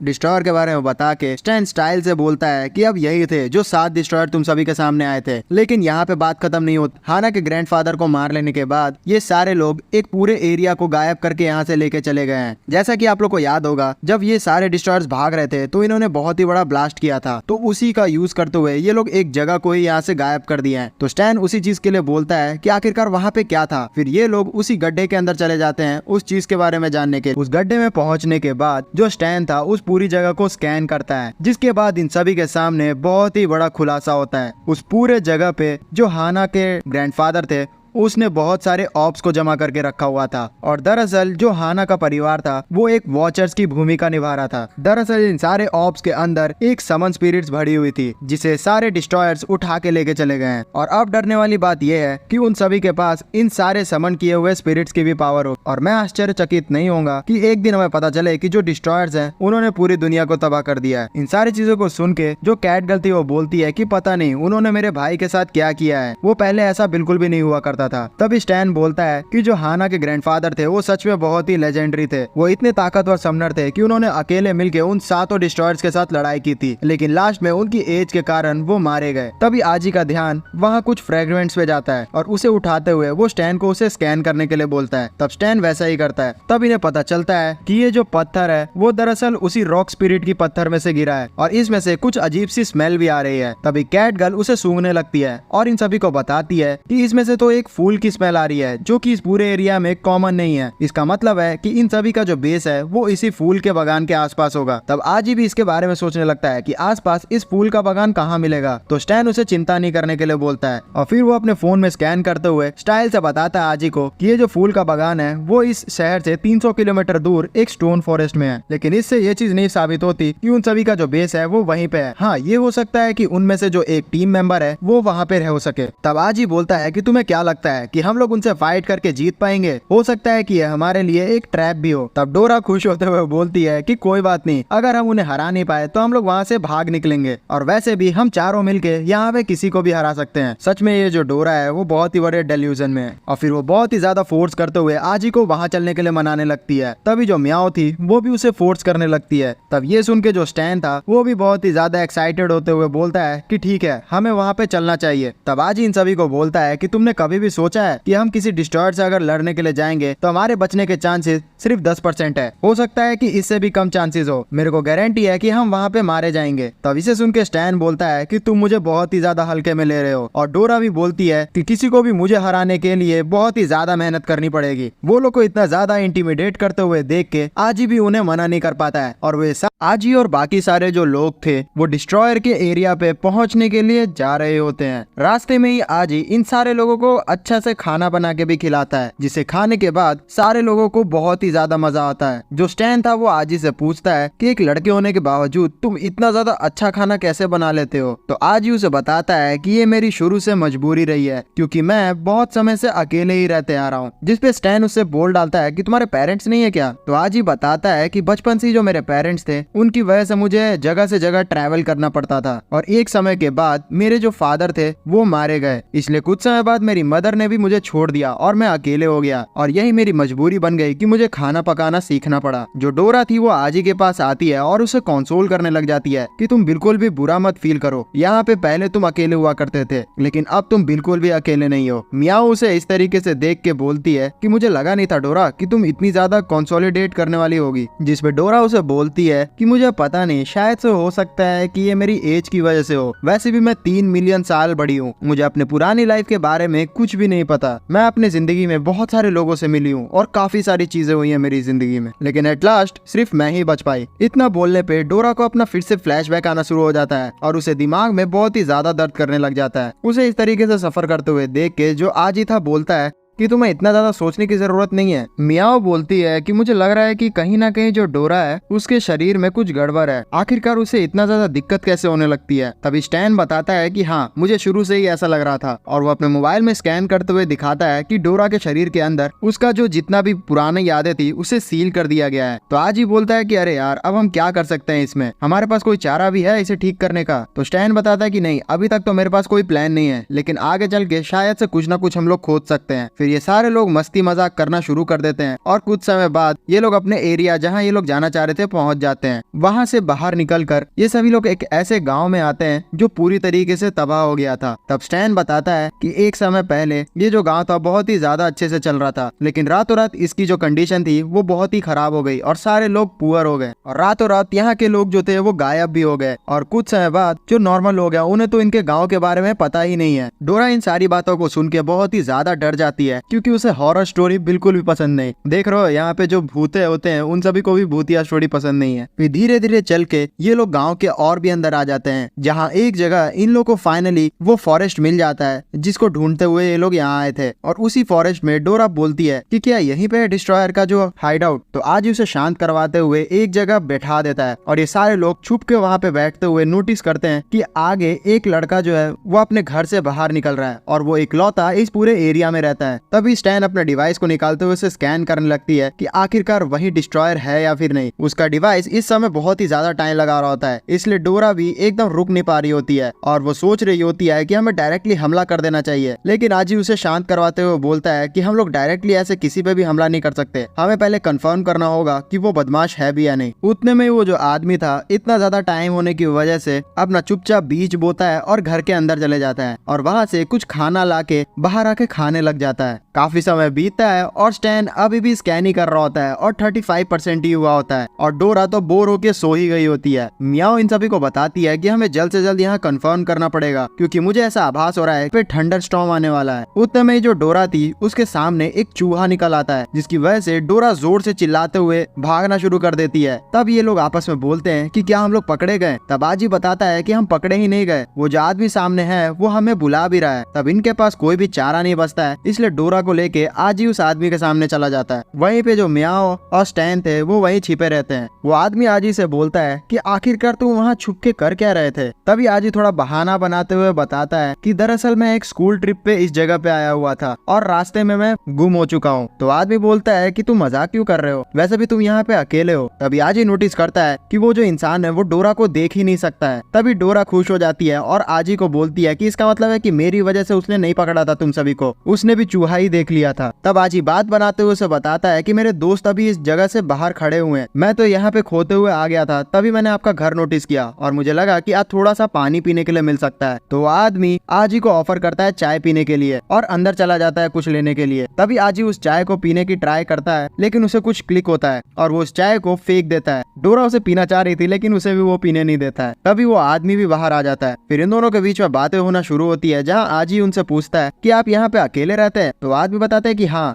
काफी समय पहले इस गांव से सारे लोग भागना शुरू कर दिए थे और मैं यहाँ पे अकेले छूट गया। मैंने काफी समय से यहाँ लोगों को देखा ही नहीं है और सच में मैं आज बहुत ही खुश हूँ कि काफी समय बाद मुझे कोई देखने को मिला है। तभी उतने में चारों तरफ जितने भी फूल थे वो हवा में उड़ना शुरू कर देते हैं, जो कि देखने में बहुत ही प्यारा लग रहा था। तब आजी उनसे पूछता है कि क्या आपने ये सारे जितने भी फूल है वो खुद ही उगाए हैं। तो आदमी बताता है कि हाँ, ये सारे काम मैंने खुद ही किया है क्योंकि आसपास बड़े बड़े चट्टान है तो यहाँ सिर्फ फूल ही उग सकते हैं। तब आजी उनसे पूछता है कि आपको कितना ज्यादा समय लग गया इतने सारे फूलों को उगाने में। जिसे सुन के वो आदमी एक स्टोरी बताने लगता है कि काफी समय पहले इस पूरी जगह पे सारे लोग ट्राई किया करते थे खेती करने का, लेकिन यहाँ की जमीन बिल्कुल बंजर हुआ करती थी। तभी एक छोटी बच्ची हम सभी के सामने आई और उसने कसम खाई कि वो इस पूरी जगह पे बहुत सारे जो फ्लावर्स की फील्ड है उसे बना के रखेगी। उस लड़की ने अपना बहुत सारा ट्राई किया अलग अलग फूल को उगाने का, लेकिन कुछ समय बाद वो इस चीज में फेल रही। लेकिन फिर मैंने कसम खाई उसके जाने के बाद कि मैं उसका सपना पूरा करके रहूंगा। अब देखो 10 साल बीत चुके हैं और ये सारी जगह फूलों से भरी हुई है। मुझे सच में ये जगह बहुत ही ज्यादा अच्छी लगती है। तभी आजी उस आदमी को बोलता है कि अगर मैं गलत नहीं हूँ तो आप उस लड़की से प्यार करते थे। तो आदमी इस चीज को सुन के थोड़ा शर्माने लगता है और बताता है कि हाँ, मुझे इस पूरी जगह से भी प्यार है। दूसरी तरफ मियाओ स्टैन को बोल रही होती है कि तुम्हें और कितना ज्यादा समय लगेगा। तभी स्टैन बताता है कि 99% हमने स्कैन कर लिया है। उतने में इस पूरी जगह पे बहुत ज्यादा तूफान आनी शुरू हो जाती है और आज ही बोलता है उस इंसान को कि लगता है हमें घर के अंदर जाना चाहिए, लेकिन वो इंसान कुछ बोल ही नहीं रहा होता है। तो आज ही जैसे उसके पास जाता है तो वो देखता है कि वो इंसान बहुत ही ज्यादा गुस्से में होता है और वो तूफान को बोल रहा होता है कि मेरे फ्लावर्स को खराब मत करो, और ये बोल के वो सीधा अपने खेत में चला जाता है। वहां जाने के बाद वो उन तूफान को रोकने लग जाता है। उसका दिमागी संतुलन बहुत ही ज्यादा हिल चुका होता है। उतने में स्टैन का स्कैन पूरा कंप्लीट हो जाता है, जिसे देख के स्टैन डरना शुरू कर देती है और वो चिल्लाते हुए आजी को बोलती है कि आजी, हमारे पास बिल्कुल भी समय नहीं है, तुम्हें उस इंसान के ऊपर अभी हमला करना होगा। आजी को समझ ही नहीं आता है और उतने ही देर में वो इंसान के ऊपर बिजली गिर जाती है और वो पूरी तरीके से उसी स्टोन मैन में तब्दील हो जाता है जिससे इनकी लड़ाई हुई थी और वो सीधा जाके आजी के ऊपर हमला करना शुरू कर देता है, जिससे आजी अपने शील्ड से कंट्रोल करता है, लेकिन फिर भी वो इंसान उसकी शील्ड को तोड़ देता है। उतने में मियाओ भी सामने आती है और वो हमला करने की कोशिश करती है। उतने में डोरा को भी वो पटक के मारता है, जिससे डोरा पीछे जाके गिरती है। तभी डोरा बोलती है स्टैन को क्योंकि अभी भी मेरे पास मेरा ट्रम्प कार्ड बचा हुआ है, बस मेरे को और आजी को थोड़ा समय चाहिए। फिर डोरा आजी के साथ मिलकर उसी टेक्निक को परफॉर्म करने लग जाती है। दूसरी तरफ मियाओ अपने स्पीड का यूज करते हुए उस रॉकमैन को पूरी तरीके से कंफ्यूज कर रही होती है, लेकिन एट लास्ट में जो मियाओ थी वो भी उस रॉकमैन से बच नहीं पाती है और दूर जाके गिरती है। जो प्रोसेस था आजी और डोरा का वो अभी भी चल ही रहा होता है, तो आजी स्टैन से थोड़ा समय मांगता है, जिसपे स्टैन भी खड़ा होता है और बोलता है कि मुझे पता है कि मैं यहाँ टिक नहीं पाऊंगा, लेकिन मैं तुम्हें 3 मिनट का टाइम दे सकता हूँ, लेकिन एक रिक्वेस्ट है, मेरे मरने से पहले मुझे बचा लेना। और ये बोल के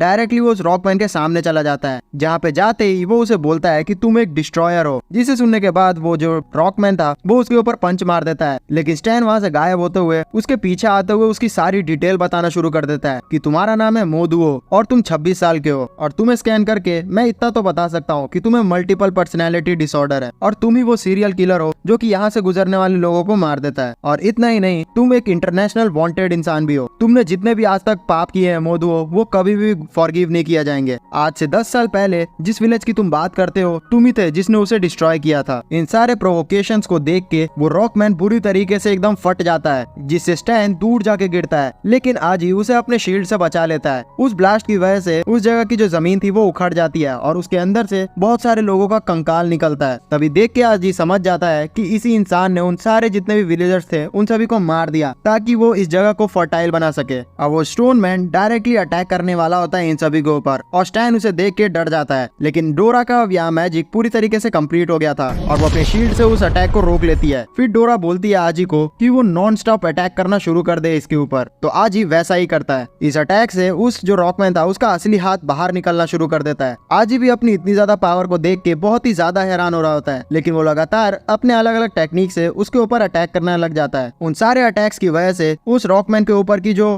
हार्ड शील्ड थी वो टूटना शुरू हो जाती है। तब स्टैन यहाँ आजी को बोलता है कि मौका मिलते ही उस रॉकमैन की जो कोर है उसके ऊपर अटैक कर दो, जिसे सुन के आजी वैसा ही करता है और अपने स्पिरिट डैगर का यूज करते हुए उसके कोर के ऊपर अंदर घुसा देता है। इस फाइनल अटैक की वजह से वो स्टोन मैन का पूरा शरीर ओरिजिनल फॉर्म में आ जाता है और वो अपने आखिरी समय पे पहुंच चुका होता है, जिसपे सारे लोग उसको मारने के लिए अटैक ही करने वाले होते हैं। जिसपे वो स्टोन मैन बोलता है कि प्लीज अभी मुझे मत मारो, अगर तुम ऐसा करते हो तो बहुत ही ज्यादा बुरा हो जाएगा। जिसपे डोरा बोलती है कि हम तुम्हें क्यों ना मारे, तुम तो पहले से ही बहुत ही ज्यादा बदमाश हो और अब हम तुम्हारी कोई भी स्टोरी नहीं सुनना चाहते, क्योंकि थोड़ी देर पहले तुमने एक स्टोरी सुना के हमें बेवकूफ बना ही दिया था। जिसपे स्टोन मैन बोलता है कि तुम एकदम बेवकूफी वाली बातें कर रहे हो, दरअसल ये मेरी ओरिजिनल फॉर्म है, मैं बचपन से ही पत्थर का हुआ करता था। दरअसल जो मेरी माँ है उनके कोख से ही मैं इसी तरीके का पैदा हुआ था स्टोन मैन, और कुछ समय बाद मेरी माँ ने सुसाइड कर लिया और मेरे फादर भी मुझे छोड़ के चले गए, जिसकी वजह से इस पूरे गाँव में मैं अकेले हो गया। गाँव के सारे लोग मुझे बहुत ही ज्यादा तंग किया करते थे क्योंकि मैं एक मॉन्स्टर की तरह दिखा करता था। उस सब चीजों से इरिटेट होके मैंने एक दिन उन सारे बच्चों को अटैक कर दिया और उसी दिन से मेरा बुरा दिन शुरू हो गया। गाँव में जितने भी लोग थे उन्होंने गुस्सा होकर मूरो से उसे एक अलग सी जगह पे बांध दिया। सारे गांव वाले ये एक्सपेक्ट कर रहे थे कि मूरो द मॉन्स्टर वहाँ पड़े पड़े मर जाएगा। हमें दिखाया जाता है कि जो मूरो था बचपन में उस जगह पे तड़प के अपने जो भूख थी उससे पत्थर और मिट्टी खा रहा होता है। तभी वहाँ पे जो एक बच्ची थी वो आते हुए उसे देखती है, जिसे मूरो को देख के काफी बुरा लगता है और वो फिर अपना खाना मूरो से आधा आधा शेयर करने के लिए बोलती है। लेकिन मूरो इतना ज्यादा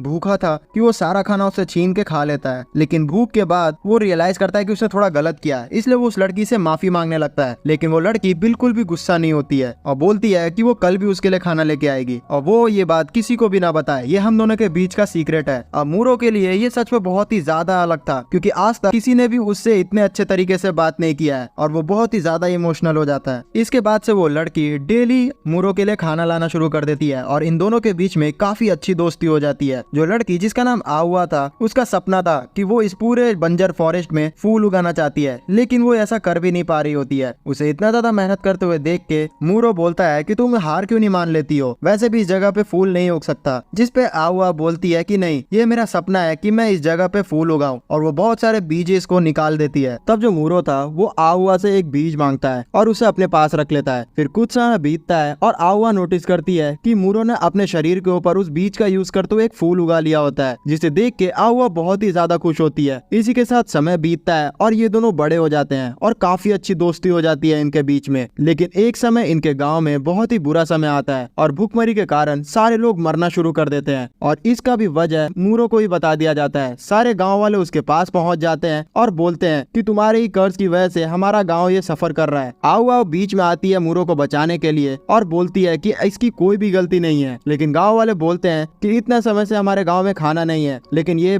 जो मॉन्स्टर है वो इतने समय से बंद के भी एकदम हेल्दी रह रहा है, पक्का इसी की वजह से ये सब हो रहा है। गांव वाले बिल्कुल भी सुनने के मूड में ही नहीं थे और वो डायरेक्टली मूरो के ऊपर अटैक कर देते हैं। लेकिन आओ आओ सारी जो अटैक थी वो अपने ऊपर ले लेती है उसे बचाने के लिए और उन गांव का जो सरदार था वो तो और नेक्स्ट स्टेज पे चला जाता है। वो सीधा आउआ के ऊपर जानलेवा हमला कर देता है जिसकी वजह से आउआ वहीं पे मारी जाती है। ये सारा मंजर मूरो से देखा ही नहीं जाता है और वो अपनी जो इमोशंस थे उसे कंट्रोल नहीं कर पाता है और बहुत ही ज्यादा गुस्से में ट्रांसफॉर्म होना शुरू हो जाता है एक मॉन्स्टर में। गांव वाले समझ जाते हैं कि अब वो लोग बिल्कुल भी बचने नहीं वाले हैं और गुस्से में एक खतरनाक रॉक मॉन्स्टर में बदलते हुए अपनी चेन को तोड़ देता है और एक एक करके सारे जितने कमीने विलेजर्स थे उन सभी को मार देता है। मैं तो कहूंगा एक नंबर काम किया उसने। ये सारे साले लोग पहले से इसे अच्छे से ट्रीट नहीं किया करते थे और अब बढ़िया मर रहे हैं लोग। उन सारे लोगों को मारने की वजह से उनका जो पूरा जगह था वो एकदम प्रॉस्परस होना शुरू हो जाता है और वहाँ की जो बंजर जमीन थी वो फर्टाइल हो जाती है जिससे वहाँ बहुत सारे फूल उगना लग जाते हैं। आउआ के डेड बॉडी के सामने मूरो बहुत ही ज्यादा रोता है। अब सीन प्रेजेंट डे पे आ जाता है जहाँ पे सारी स्टोरी भी मूरो बता रहा होता है और वो रोते रोते बोल रहा होता है कि मैं जानता हूँ कि मैंने गलत किया सारे लोगों को मार के, लेकिन आउआ के साथ भी गलत हुआ था। मुझे उन सभी चीजों की सजा मिल सकती है, मैं उस चीज के लिए तैयार हूँ, लेकिन मैं नहीं चाहता कि मेरे मरने के बाद जो स्पिरिट मैंने कैद करके रखी है वो आजाद हो जाए। वो बहुत ही ज्यादा खतरनाक है। इतना बोलने की देरी थी कि मूरो के जो चेस्ट पे चेन लगा हुआ था उसमें से उसका स्पिरिट आजाद होना शुरू हो जाता है और वो फटते हुए पूरी तरीके से मूरो को तब्दील करना शुरू कर देता है। दूर खड़ा डिस्ट्रॉयर का जो लीडर था उसे भी पता चल जाता है कि मूरो की जान अब खतरे में है, इसलिए वो एक सीक्रेट मीटिंग का इंतजाम करवाता है सारे डिस्ट्रॉयर्स के। फिर हमें बैक स्टोरी भी पता चलती है कि किस तरीके से जब मूरो बहुत ही ज्यादा एकदम इमोशनल होते हुए आहुआ के डेथ पे बैठा हुआ रहता है तभी सारे डिस्ट्रॉयर उसके सामने आते हैं और डिस्ट्रॉयर का लीडर उसके ऊपर एक चेन बांधता है जिससे वो अपने अंदर का जो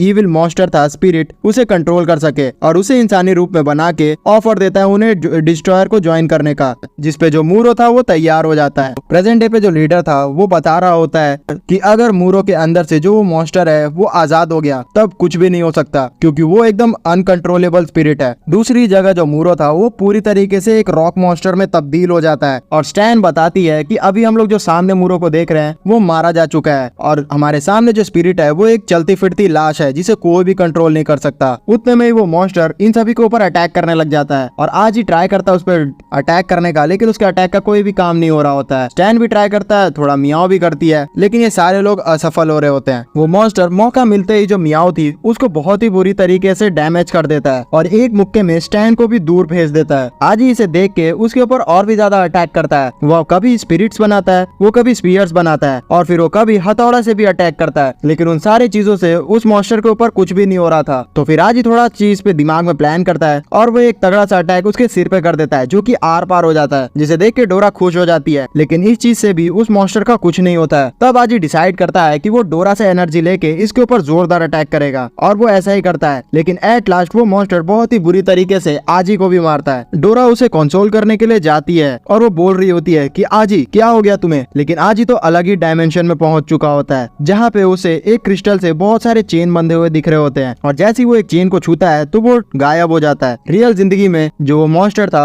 वो आजी के ऊपर अटैक करने वाला होता है, लेकिन डोरा लगातार अपने शील्ड्स बना रही होती है और उसके अटैक को प्रिवेंट कर रही होती है। उसने कसम खा ली होती है कि वो कुछ भी आजी को नहीं होने देगी। उस मॉन्स्टर को डोरा के अंदर फिर से आहुआ दिखने लग जाती है, इसलिए वो थोड़ा रोने लगता है और एक जोरदार पंच से इन दोनों को पीछे फेंक देता है। दूसरी तरफ जो आजी था वो क्रिस्टल के एकदम पास पहुंच चुका होता है और वहां पहुंच के वो क्रिस्टल को टच कर देता है, जिसकी वजह से एक बहुत ही बड़ा गोला ब्लास्ट हो जाता है और डोरा की जो फुल एनर्जी थी वो उसके पास आ जाती है और वो एक क्रिस्टल में बनते हुए ट्रांसफॉर्म हो जाती है अपने रियल अवतार में। फिर वो अपने रियल अवतार में आने की वजह से फुल पावर से अटैक कर पा रही होती है और वो अटैक का यूज करती है जिसका नाम होता है रेन ऑफ स्वॉर्ड, जिसकी वजह से बहुत सारे जो स्पिरिटेड स्वॉर्ड थे उस रॉक मॉन्स्टर के ऊपर आके गिरते हैं। उस मॉन्स्टर के लिए भी ये चीज बहुत ही ज्यादा अजीब थी कि अभी जो बच्ची बहुत ही ज्यादा रो रही थी वो इतनी ज्यादा ताकतवर कैसे हो गई। तभी डोरा अपने रियल अवतार में एक अटैक को और यूज करती है जिसका नाम होता है जजमेंट ऑफ हेवन, इस अटैक को यूज करने की वजह से आसमान से एक बहुत बड़ी स्वॉर्ड सीधा आके उस मॉन्स्टर के पास आके गिरती है, जिसके बाद वो मॉन्स्टर उसी जगह पे डिस्ट्रॉय हो जाता है। इस अटैक की वजह से जो रॉक मॉन्स्टर था वो वहीं पे मारा जाता है। थोड़ी देर बाद जो आजी थी उसकी भी आंखें खुलती है और वो डोरा के रियल अवतार को देखता है, लेकिन तभी डोरा अपने जो पुराना अवतार था उसमें आते हुए उसे जगाने लगती है और आजी होश में आते ही बोलता है कि आखिरकार स्टैन और मियाओ कहाँ चले गए। उतने में स्टैन वहाँ पे आ जाती है मियाओ के साथ और वो बोलती है कि जो मूरो था वो तो मारा गया, अब हमें कौन बताएगा डिस्ट्रॉयर्स के बारे में। तो आजी बताता है कि अब हमें बिल्कुल भी डिस्ट्रॉयर को ढूंढने की जरूरत नहीं है, अब वो हमें ढूंढेंगे। फिर वो लास्ट में मूरो की डेड बॉडी के ऊपर थोड़ा बालू डालता है उसे रिस्पेक्ट शो करते हुए और वहां से चले जाता है।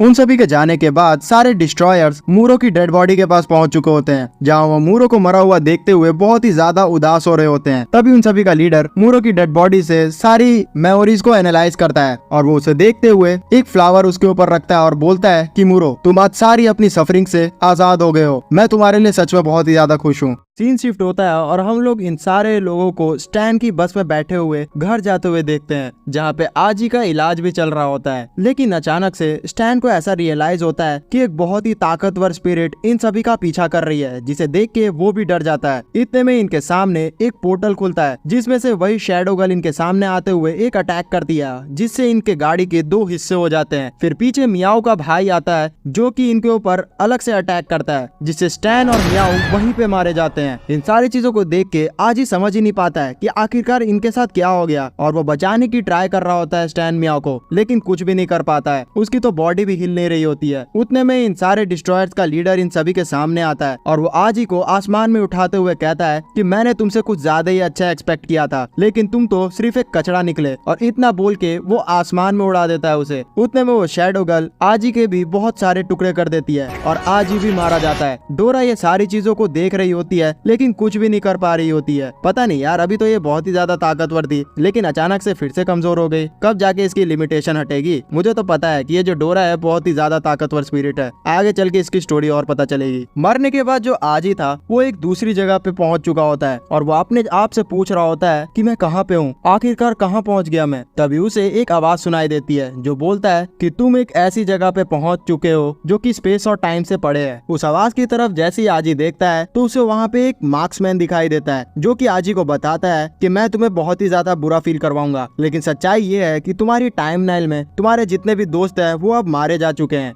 आजी को अपने क्रिस्टल के सामने डोरा की डेड बॉडी भी दिखती है, जिसे देख के वो बुरी तरीके से टूट जाता है और जोरों से रोने लग जाता है। मार्क्समैन बोलता है कि दुनिया जो है वो बहुत ही ज्यादा क्रूअल है और हर किसी को अपने पाप का पश्चाताप करना ही पड़ता है। तुम कमजोर थे इसलिए उन सभी को बिल्कुल भी बचा नहीं पाए। डिस्ट्रॉयर के जो लीडर थे उसने तुम सारे लोगों की एनर्जी को चूस लिया और अपने अंदर शामिल कर लिया। आजी रोना शुरू कर देता है और बोलता है कि नहीं, ऐसा नहीं हो सकता, अगर मैं थोड़ा सा ज्यादा ताकतवर होता तो मैं उन सभी की जान बचा लेता। वो सारे लोग दरअसल मेरे पे ही निर्भर थे, ये मेरी ही गलती है। और इतना बोल के वो बुरी तरीके से टूट चुका होता है। उतने में वो मार्क्समैन बोलता है आजी को कि तुम अगर खुद पे भरोसा करते हो तो क्या लगता है अगर मैं तुम्हें 3 मिनट पहले इस चीज से जाने दूं तो तुम अपने सारे लोगों को बचा लोगे? जिसपे आजी को कुछ भी नहीं समझ में आता है। तो मार्क्समैन अपना मार्क्स हटाता है और आजी के कंधे पे अपना हाथ रखते हुए बोलता है कि मैं तुम्हारा वेट करूंगा, मैं तुम्हें 3 मिनट दे रहा हूँ और जल्द से जल्द अपना काम कंप्लीट कर लो। तभी आजी उस इंसान का चेहरा देखता है जो कि और कोई नहीं आजी के डैड ही होते हैं और वो बोलते हैं कि बेटा मैं तुम्हारा पक्का इंतजार करूंगा। इतना बोलते ही जो आजी था वो रियल जिंदगी में आ जाता है 3 मिनट पहले, जहाँ पे डोरा उसका इलाज कर रही होती है। तभी आजी होश में आते हुए उन सभी को बोलता है कि तुम सभी तैयार हो जाओ। सीन शिफ्ट होता है और हमें दोबारा से वही चीज दिखाया जाता है कि पोर्टल से जो शैडो वाली लड़की थी वो इन सभी के सामने आते हुए इन पे हमला करती है, लेकिन इस बार प्लान की वजह से कुछ और ही होता है। कार के अंदर वो शैडो गर्ल एनालाइज करती है कि कोई इंसान नहीं है, बस एक डॉल बंधी हुई है जिसके अंदर टाइमर बॉम्ब लगा हुआ है। तो वो समझ जाती है कि ये सारी ट्रैप में किया गया उन सभी को। उतने में वो बहुत ही बड़ा ब्लास्ट कर देते हैं। दूसरी तरफ ये सारे जो लोग थे उन्होंने अपना एक दूसरा सा वैन रख लिया होता है जिसमें ये लोग बैठ के यहाँ से निकल रहे होते हैं और स्टैन इन सभी को बताता है कि हाँ, जैसा कि आजी ने कहा था मेरा जो वैन है वो ब्लास्ट हो चुका है, लेकिन उसके अंदर हमने एक डिस्ट्रॉयर को कैद कर लिया है। आज अगर आजी नहीं होता तो हम सभी मारे जाते। तभी आजी बोलता है इन सभी को कि खुश होने का अभी समय नहीं है, हमारे पास ज्यादा वक्त नहीं है क्योंकि जल्द ही डिस्ट्रॉयर हमें खोज के हमें मार देंगे, हमें तुरंत तुरंत ही हाना को इन सभी चीजों के बारे में बताना होगा। तब ये सारे लोग आजी के घर पे पहुंचते हैं हाना को ये सब बताने के लिए। लेकिन आजी नोटिस करता है कि हाना तो यहाँ से जा चुकी है और वो बदले में एक लेटर छोड़ के गई है। तो बाहर जैसे ही निकलता है अपने घर से तो स्टैन इन सभी को बताता है डरते हुए कि हमारे पास ज्यादा समय नहीं है, 2 घंटे में जो डिस्ट्रॉयर है वो यहाँ हमारे पास पहुँच जाएंगे। लेकिन अच्छी खबर ये है कि हमारे घर के पास हाना का हेलीकॉप्टर पड़ा हुआ था, इसलिए अब वो हमारा हुआ है। तो ये सारे लोग खुश होते हुए उस हेलीकॉप्टर में बैठ जाते हैं और हाना की तरफ जाना शुरू करते हैं, जहाँ पे हाना का लेटर पढ़ना शुरू करता है आजी, जिसमें लिखा हुआ था कि मेरी हिफाजत करने के लिए बहुत ही शुक्रिया, मैं तुम्हारा इंतजार डीमन फ्लुएंस पे करूंगी। इस जगह का नाम जैसे ही आजी सुनता है तो वो सोचता है कि मेरे जो डैड हैं उन्होंने भी मेरे को इसी जगह पे बुलाया था। डीमन फर्नेस का नाम सुनते ही स्टैन बहुत ही ज्यादा एक्साइटेड हो जाता है। तभी डीमन फर्नेस का नाम सुनते हुए जो मियाओ थी वो भी बोलती है कि मैंने कहीं ना कहीं इसके बारे में मेरे भाई से भी सुना है, किसी ने तो मेरे भाई को इसी जगह पे जाने के लिए इन्फ्लुएंस किया था, जिसके बाद से मेरा भाई बदल चुका है। तो स्टैन बताता है कि डीमन फर्नेस एक बहुत ही होली प्लेस मानी जाती है समनर्स के लिए। दरअसल डीमन फर्नेस एक कॉलेज का नाम है जहाँ पे सारे जो समनर्स हैं वो अपनी एजुकेशन को प्राप्त करते हैं।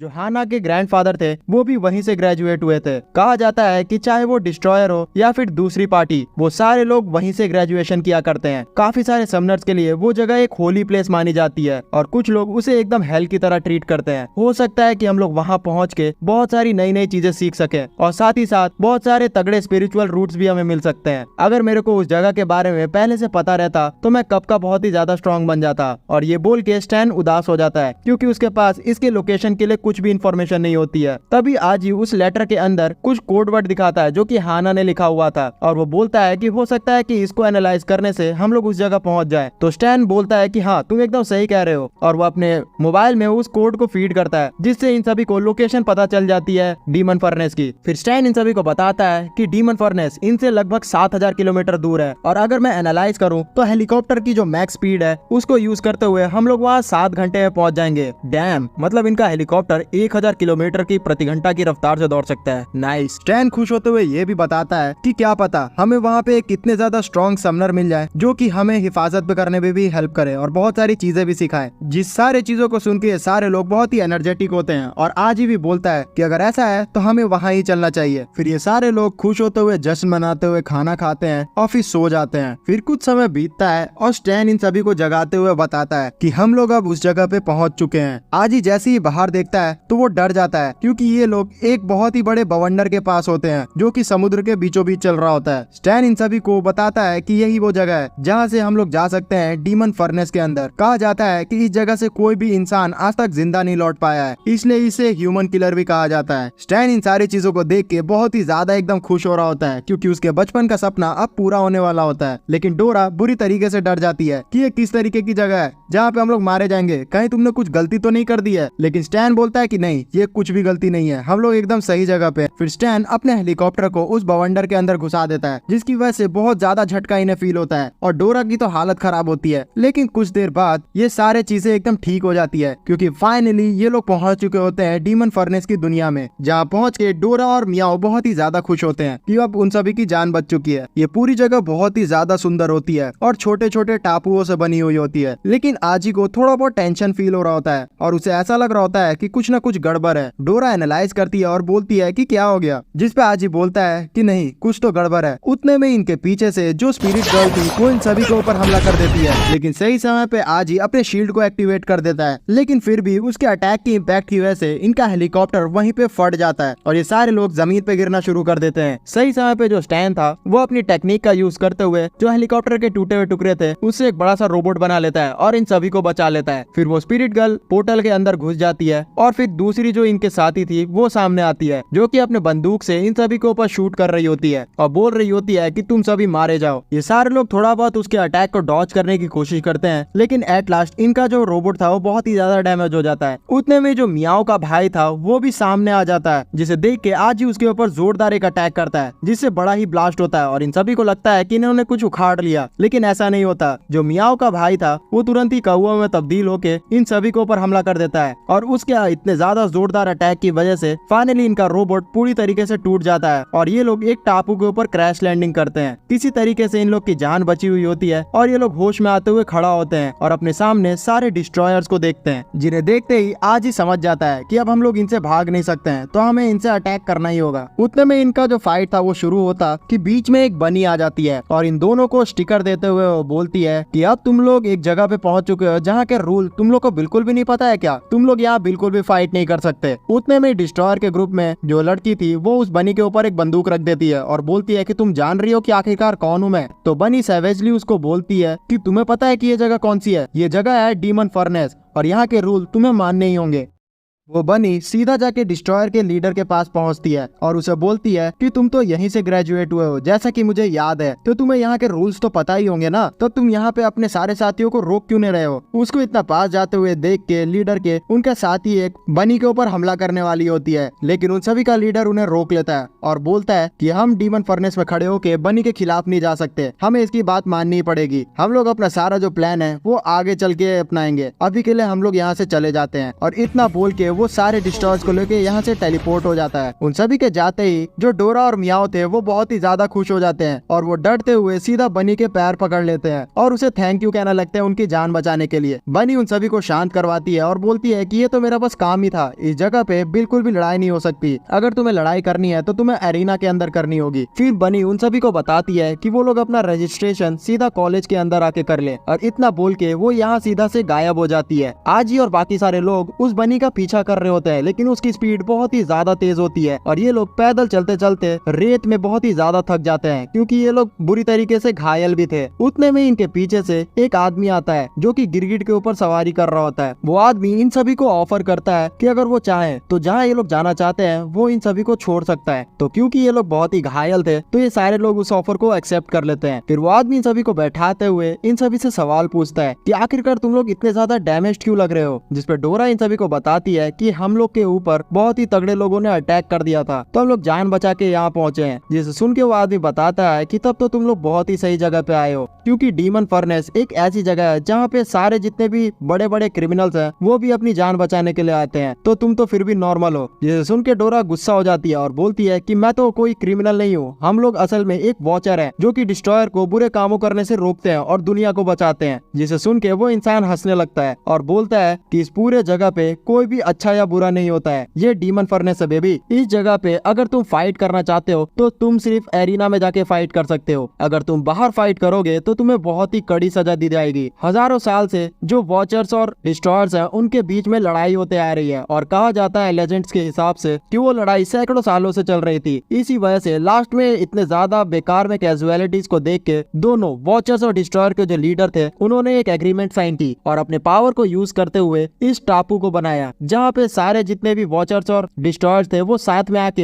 एक ओलंपिक गेम खेल सकते हैं और आपस में फाइट कर सकते हैं। लेकिन एक रूल यहाँ बहुत ही सख्ती से बनाया गया था कि आप लोग बाहर आके बिल्कुल भी लड़ नहीं सकते हैं, वरना आपको सजा दी जाएगी और सारे दोनों साइड के वॉचर्स और डिस्ट्रॉयर आपके दुश्मन हो जाएंगे। इसलिए सारे लोग को वो रूल अच्छे से मानना पड़ता है। इन सारी बातों के बाद वो आदमी इन सभी को टाउन के अंदर लेके आ चुका होता है, जहाँ पे एक बार के पास पहुँच के वो इन सभी को कुछ पीने के लिए ऑफर करता है क्योंकि ये लोग बहुत ही थके हुए लग रहे थे। उस बार ओनर को वो आदमी इन सभी को कुछ पीने के लिए देने के लिए कहता है, जिसे देख के वो बार ओनर बोलता है कि क्या ये लोग न्यूबी हैं जो कि यहाँ पे नए नए आए हैं। तो आदमी हाँ में इशारा करता है। फिर वो आदमी इन सभी को एक लिक्विड पीने के लिए कहता है, जिसे पीने के बाद वो स्वादिष्ट इन्हें बहुत ही ज्यादा लगता है। तो आदमी बताता है कि ये जो लिक्विड है इसको पीने की वजह से तुम सभी हील होना भी शुरू हो जाओगे और इसके प्रॉपर्टीज बहुत ही अच्छे हैं। और ये लोग भी नोटिस करते हैं कि इनके जितने भी छोटे मोटे घाव थे वो पूरी तरीके से एकदम भर जाते हैं। तो ये लोग दोबारा से भी उस लिक्विड का डिमांड करते हैं, जिसे सुन के वो टोपी वाला इंसान बहुत ही ज्यादा एविल स्माइल देता है और वो बोलता है अपने मन में कि ये जो लिक्विड है वो बहुत ही ज्यादा एडिक्टिव है और सारे लोग बिल्कुल भी इसको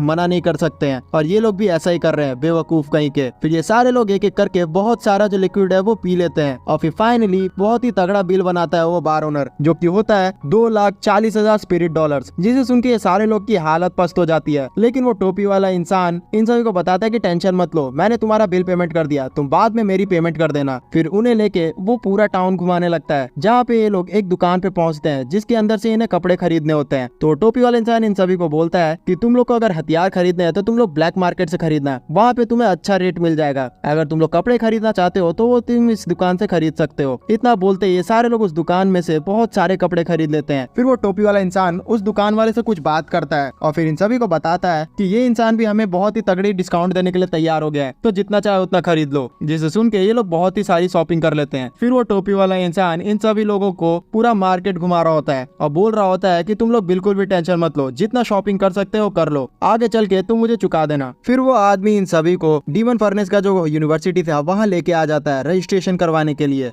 ये सारे लोग एंट्री में पहुंच जाते हैं, जहां बहुत सारे समनर्स आए हुए थे। जो बनी थी वो इन सभी का स्वागत करती है और उन्हें बोलती है कि आप लोग अब पहुंच चुके हैं उस एरिना में जहां पे अगर आप लोग जीत गए तो आप लोगों को मिलेगा बेशुमार शोहरत और पैसा, जिसे आप लोग कभी भी खत्म नहीं कर पाएंगे। जिसे सुन के सारे जो समनर्स थे बहुत ही ज्यादा एक्साइटेड हो जाते हैं। फिर बनी बताती है कि आप लोग के पास 4 गेट है, जिन्हें पार करने के बाद ही आप एरिना के अंदर रजिस्ट्रेशन करवा पाएंगे। फिर एक एक करके ये सारे लोग अपना रजिस्ट्रेशन करवाने के लिए उन गेट्स के पास चले जाते हैं, जहाँ पे एक गेट के पास पहुंच के आजी और बाकी सब लोग जैसे अंदर घुसने का ट्राई करते हैं तो उन्हें रोक लिया जाता है और उस गेट कीपर बताता है कि आपको अगर इस गेट से अंदर जाना है तो आप लोगों को 2 मिलियन मनी देना होगा। जिसे सुन के आजी और डोरा बहुत ही ज्यादा एकदम पगला जाते हैं कि इतने ज्यादा पैसे वो लोग कैसे लाएं। लेकिन स्टैन उस समय यूपीआई पेमेंट कर देता है उस गेट वाले को और बोलता है कि अब मैं यहाँ से अंदर जा रहा हूँ। जिसे देख के आजी और डोरा उसे बोलते हैं कि तुम्हारे पास इतने पैसे कहाँ से आए, तुमने कहीं डाका डाला क्या? तब स्टैन बताता है कि मैंने अपनी हैकिंग एबिलिटी का यूज करते हुए एक माफिया का बैंक अकाउंट हैक कर लिया था, इसलिए बाय बाय, अब मेरा यहाँ पे काम खत्म होता है। और वो इन सभी को डिच करके अंदर चले जाता है। ये सारे लोग बहुत ही ज्यादा गुस्सा होते हैं, लेकिन अब इनके पास पैसे ही नहीं थे, इसलिए इन्हें उस गेट से हटा दिया जाता है। फिर दूसरे गेट के पास ये लोग पहुंचते हैं उम्मीद में, जहाँ पे गेट नंबर 2 के अंदर ये टर्म्स एंड कंडीशन थी कि अगर आप बहुत ही ज्यादा सुंदर दिखते हैं तभी आप इसके अंदर जा पाएंगे। इस कंडीशन को सुनने के बाद जो डोरा थी वो अपने ओरिजिनल फॉर्म में आ जाती है और फिर क्यूट सा चेहरा बनाते हुए वो आजी को पकड़ते हुए उस गेट से अंदर चली जाती है। फिर जैसे ही मियाओ भी ट्राई करती है गेट के अंदर जाने का, तो गेट कीपर उसे रोक लेता है, जिससे मियाओ बहुत ही ज्यादा इरिटेट हो जाती है और वो हिम्मत हारते हुए तीसरे गेट पे चली जाती है, जहाँ पे ये कंडीशन था कि आप लोग को अपने पंचिंग पावर को दिखाते हुए अंदर जाना है। तो मियाओ क्योंकि अब बहुत ही ज्यादा गुस्सा भी थी, इसलिए वो अपनी फुल एनर्जी को एक्टिवेट करती है और इतना जोर से पंच मारती है कि वो मशीन ही टूट जाती है और गुस्से से अंदर घुस जाती है। फिर ये सारे लोग अंदर जाके रीयूनाइट हो जाते हैं, जहाँ पे आज ही मियाओ को शांत करवाता है। इन लोगों को वो हैट वाला इंसान भी मिलता है, जिससे आज ही पूछता है कि तुम तो 4th डोर से आए हो ना, तो वहाँ की कंडीशन क्या थी? जिसपे वो बताता है कि 4th डोर से सिर्फ वही लोग अंदर आ सकते हैं जो कि बहुत ही ज्यादा फेमस हो। तो डोरा बोलती है कि तुम भी बहुत ही ज्यादा फेमस हो क्या? जिसपे वो बोलता है कि हाँ थोड़ा बहुत। और फिर मन में वो बोलता है कि मैंने इस बार बिल्कुल सच बोला है, क्योंकि मैं दुनिया के टॉप 10 क्रिमिनल्स में से एक हूँ। तो मियाओ बोलती है उसको कि ये तो सच में बहुत ही ज्यादा बकवास कंडीशन है, लेकिन वो आदमी बताता है कि हाँ ऐसा तो है, लेकिन समनर्स की दुनिया में पैसा, पावर, फेम और खूबसूरती ही मानी जाती है और कहा जाता है जिस समनर के पास ये चारों चीजें नहीं है तो वो एकदम बेकार है। फिर ये सारे लोग एक जगह इकट्ठा होते हैं, जहाँ पे बनी अनाउंस करती है कि आप लोग फाइनली फर्स्ट स्टेज को पार कर चुके हैं और ये जो जगह आप लोग देख रहे हैं ये मानी जाती है डीमन फर्नेस की अरीना डोर और यहाँ पे 100 फ्लोर्स हैं और टॉप 20 फ्लोर्स आप सभी के लिए तैयार किए गए हैं। आप लोग को एक एक करके सारे फ्लोर्स को क्लियर करना होगा। जैसे जैसे आप लोग फ्लोर्स क्लियर करोगे आप लोग नेक्स्ट स्टेज पे बढ़ते रहोगे। तभी हमें 2 लोगों को दिखाया जाता है, जिसमें से एक आदमी बताता है कि मैंने इस जगह पे बहुत बार ट्राई किया है, लेकिन मैं 5th फ्लोर से आगे जा ही नहीं पाता हूँ। तो दूसरा आदमी बताता है कि मैं भी बहुत ही ज्यादा पावरफुल हूँ, लेकिन मैं भी 3rd फ्लोर से आगे नहीं जा पाया हूँ। तभी वहाँ वही हैट वाला इंसान बोलता है उन सभी को कि तुम लोग तो सच में बहुत ही ज्यादा पावरफुल और फेमस हो, लेकिन मैं तुम लोगों को बता दूं कि मैं भी 5 सालों से ट्राई कर रहा हूँ, फिर भी 9th फ्लोर से ज्यादा मैं नहीं जा पाया हूँ। तभी डोरा एक्साइटेड हो जाती है और वो सारे लोगों के सामने बोलती है कि ये तो कुछ भी नहीं है, मैं तो कैजुअली 100 फ्लोर को क्लियर कर सकती हूँ। उसको इस तरीके से बोलते हुए सुन के सारे जितने भी समनर्स थे वो हंसना शुरू कर देते हैं और बोलते हैं कि तुम बेवकूफ हो क्या, आज तक जो सबसे ताकतवर समनर निकला है वो भी सिर्फ 10th फ्लोर को ही क्लियर कर पाया है। जिसे देख के डोरा बहुत ही ज्यादा गुस्सा होती है और उन सभी को बोलती है मैं पक्का तुम्हारे मुंह को बंद करवा दूंगी। तभी आज ही सोच रहा होता है कि आखिरकार जो उसके डैड है वो यहाँ किस फ्लोर पे मौजूद होंगे। फिर जो बनी थी वो इन सभी को चेक पॉइंट्स को दिखाती है, जिसे हर फ्लोर को क्लियर करने के बाद इन सभी को क्लिक करना होगा, वरना इन सभी को फिर से दोबारा जो स्टार्टिंग से फ्लोर है वहां से स्टार्ट करना होगा। इसे बताने के बाद जो बनी थी इन सभी को इनका लग्जरियस होटल दिखाती है जहाँ इन सभी को स्टे करना है। वो बताती है कि तुम सभी का जो मैचेस है वो कल से स्टार्ट होने वाला है, इसलिए आज भर रेस्ट करो। और वो ये बोल के यहाँ से गायब हो जाती है। फिर जो मियाओ थी वो अपनी स्मेल की एबिलिटी को यूज करते हुए पता करती है कि किस जगह खाना है और वो इन सभी को उसके बारे में बताती है। तो ये सारे लोग सीधा खाने पे टूट पड़ते हैं। मियाओ को इस तरीके से देख के सारे लोग उसके पीछे जाके खाना खाना शुरू कर देते हैं। वो सभी बहुत ही ज्यादा एंजॉय करने के मूड में लग रहे होते हैं। दूसरी तरफ वो तीन लोग जिनमें से जो हैट वाला इंसान भी था वो आपस में बात कर रहे होते हैं कि ये सारे जितने भी बेवकूफ है समनर्स, इन सभी को तो ये भी नहीं पता कि इस जगह पे आने के साथ ही आपका एग्जाम स्टार्ट हो जाता है और फर्स्ट लेवल का जो बॉस है वो तो ट्रैप मास्टर है। वो तुम्हारे लिए बहुत अलग अलग तरीके के ट्रैप्स बिछा के रखेगा। मुझे तो ये भी याद है कि पिछली बार जब मैं यहाँ पे आया था तब उस टाइम पे उसने सारे जितने भी समनर्स थे उनके खानों के अंदर जहर मिला दिया था। इसी चक्कर से जैसे ही उन्होंने वो खाना खाया तो काफी सारे जो समनर्स थे वो वहीं पे मारे गए। इसलिए इन लोगों को थोड़ा सतर्क रहना चाहिए, लेकिन ये लोग बेवकूफों की तरह एंजॉय कर रहे हैं। लेकिन रियलिटी में आज ही डोरा और बाकी सारे इस चीज पे बिल्कुल भी ध्यान नहीं दे रहे होते हैं। वो खाना खाने के बाद आराम से हॉट वाटर बाथ ले रहे होते हैं, जहाँ पे आज ही बिना कपड़े उतारे ही हॉट वाटर बाथ ले रहा होता है। तो मियाओ और डोरा उससे पूछती है कि आखिरकार वो ऐसा क्यों कर रहा है। तब वो बताता है कि मुझे बहुत ही अजीब लग रहा है एक स्पिरिट और एक कैट गर्ल के साथ नहाने में। तो ये दोनों सुन के थोड़े चिढ़ जाते हैं और फिर उसके ऊपर चढ़ते हुए मारने लगते हैं। फिर नहाने धोने के बाद ये सारे लोग अपने कमरे में सोने के लिए भी चले जाते हैं। लेकिन उससे पहले ही इस पूरे एरिना में अनाउंसमेंट होती है और वो अनाउंसमेंट करने वाली वही बनी गर्ल थी कि अब हमारे पास हमारा एक नया चैंपियन आ चुका है जिसने सारे जितने भी रिकॉर्ड्स थे उसे तोड़ दिया है, जो कि हाना और ग्रीन वॉल है। अभी इसने जो 10th लेवल का रिकॉर्ड था उसे ब्रेक कर दिया है और करंटली ये 11th लेवल पे है। इन सभी को देख के जितने भी लोग थे और भी मोटिवेट हो जाते हैं और आज ही बोलता है कि हाना हमसे बहुत ही आगे है, तो हमें कुछ ना कुछ करके उसके पास जाना होगा। तो ये सारे लोग मोटिवेट होते हुए फिर से सोने के लिए चले जाते हैं। दूर बैठे वो तीनों बदमाश लोग इन सभी को देख के फिर से बोलते हैं कि ये लोग सच में अभी भी ये ध्यान नहीं दे रहे ये सारी चीजों पे। इन्हें तो ये भी नहीं पता कि इस पूरे फर्स्ट लेवल पे जीतने का यही सबसे पहला चारा है कि आप लोग लॉबी में ही बैठे रहे, आराम से सोने से आप तुरंत हार सकते हैं। दरअसल असली गेम तो अब स्टार्ट हुआ है और हमें ये चीज देखने में बहुत ही मजा आएगा। फिर सीन शिफ्ट होता है और हम लोग आजी और डोरा को कमरे में देखते हैं जहाँ वो लोग आराम से सो रहे होते हैं। उतने में ही इनके कमरे में देर रात गए हलचल होनी शुरू हो जाती है और उस हलचल को देख के आजी की नींद टूट जाती है। आजी जैसे ही होश में आता है तो वो नोटिस करता है कि उसके कमरे की जो दोनों दीवारें हैं उसमें से अलग अलग हथियारें निकल रही हैं और वो दीवार धीरे धीरे करके उनके पास आ रही है। इसलिए वो डर के मारे डोरा को भी जगा देता है। डोरा जैसे ही जागती है तो वो भी समझ नहीं पाती है कि आखिरकार ये क्या हो गया। आजी तेजी से गेट को जाके खोलने की ट्राई करता है लेकिन गेट भी जाम हो चुका होता है। तब डोरा खिड़की ट्राई करती है तो ये तो खिड़की भी जाम था। तभी फिर डोरा बोलती है कि अब मुझे कुछ करना ही होगा और वो अपने 2 वेपन्स निकाल के गेट पे हमला करती है, लेकिन वो वेपन से टूट जाते हैं। अलग अलग तरीके के वेपन्स अपनाए करके जो डोरा थी वो इधर उधर हथियार से फायर कर रही होती है, लेकिन कुछ भी उससे हो नहीं रहा होता है। तब लास्ट में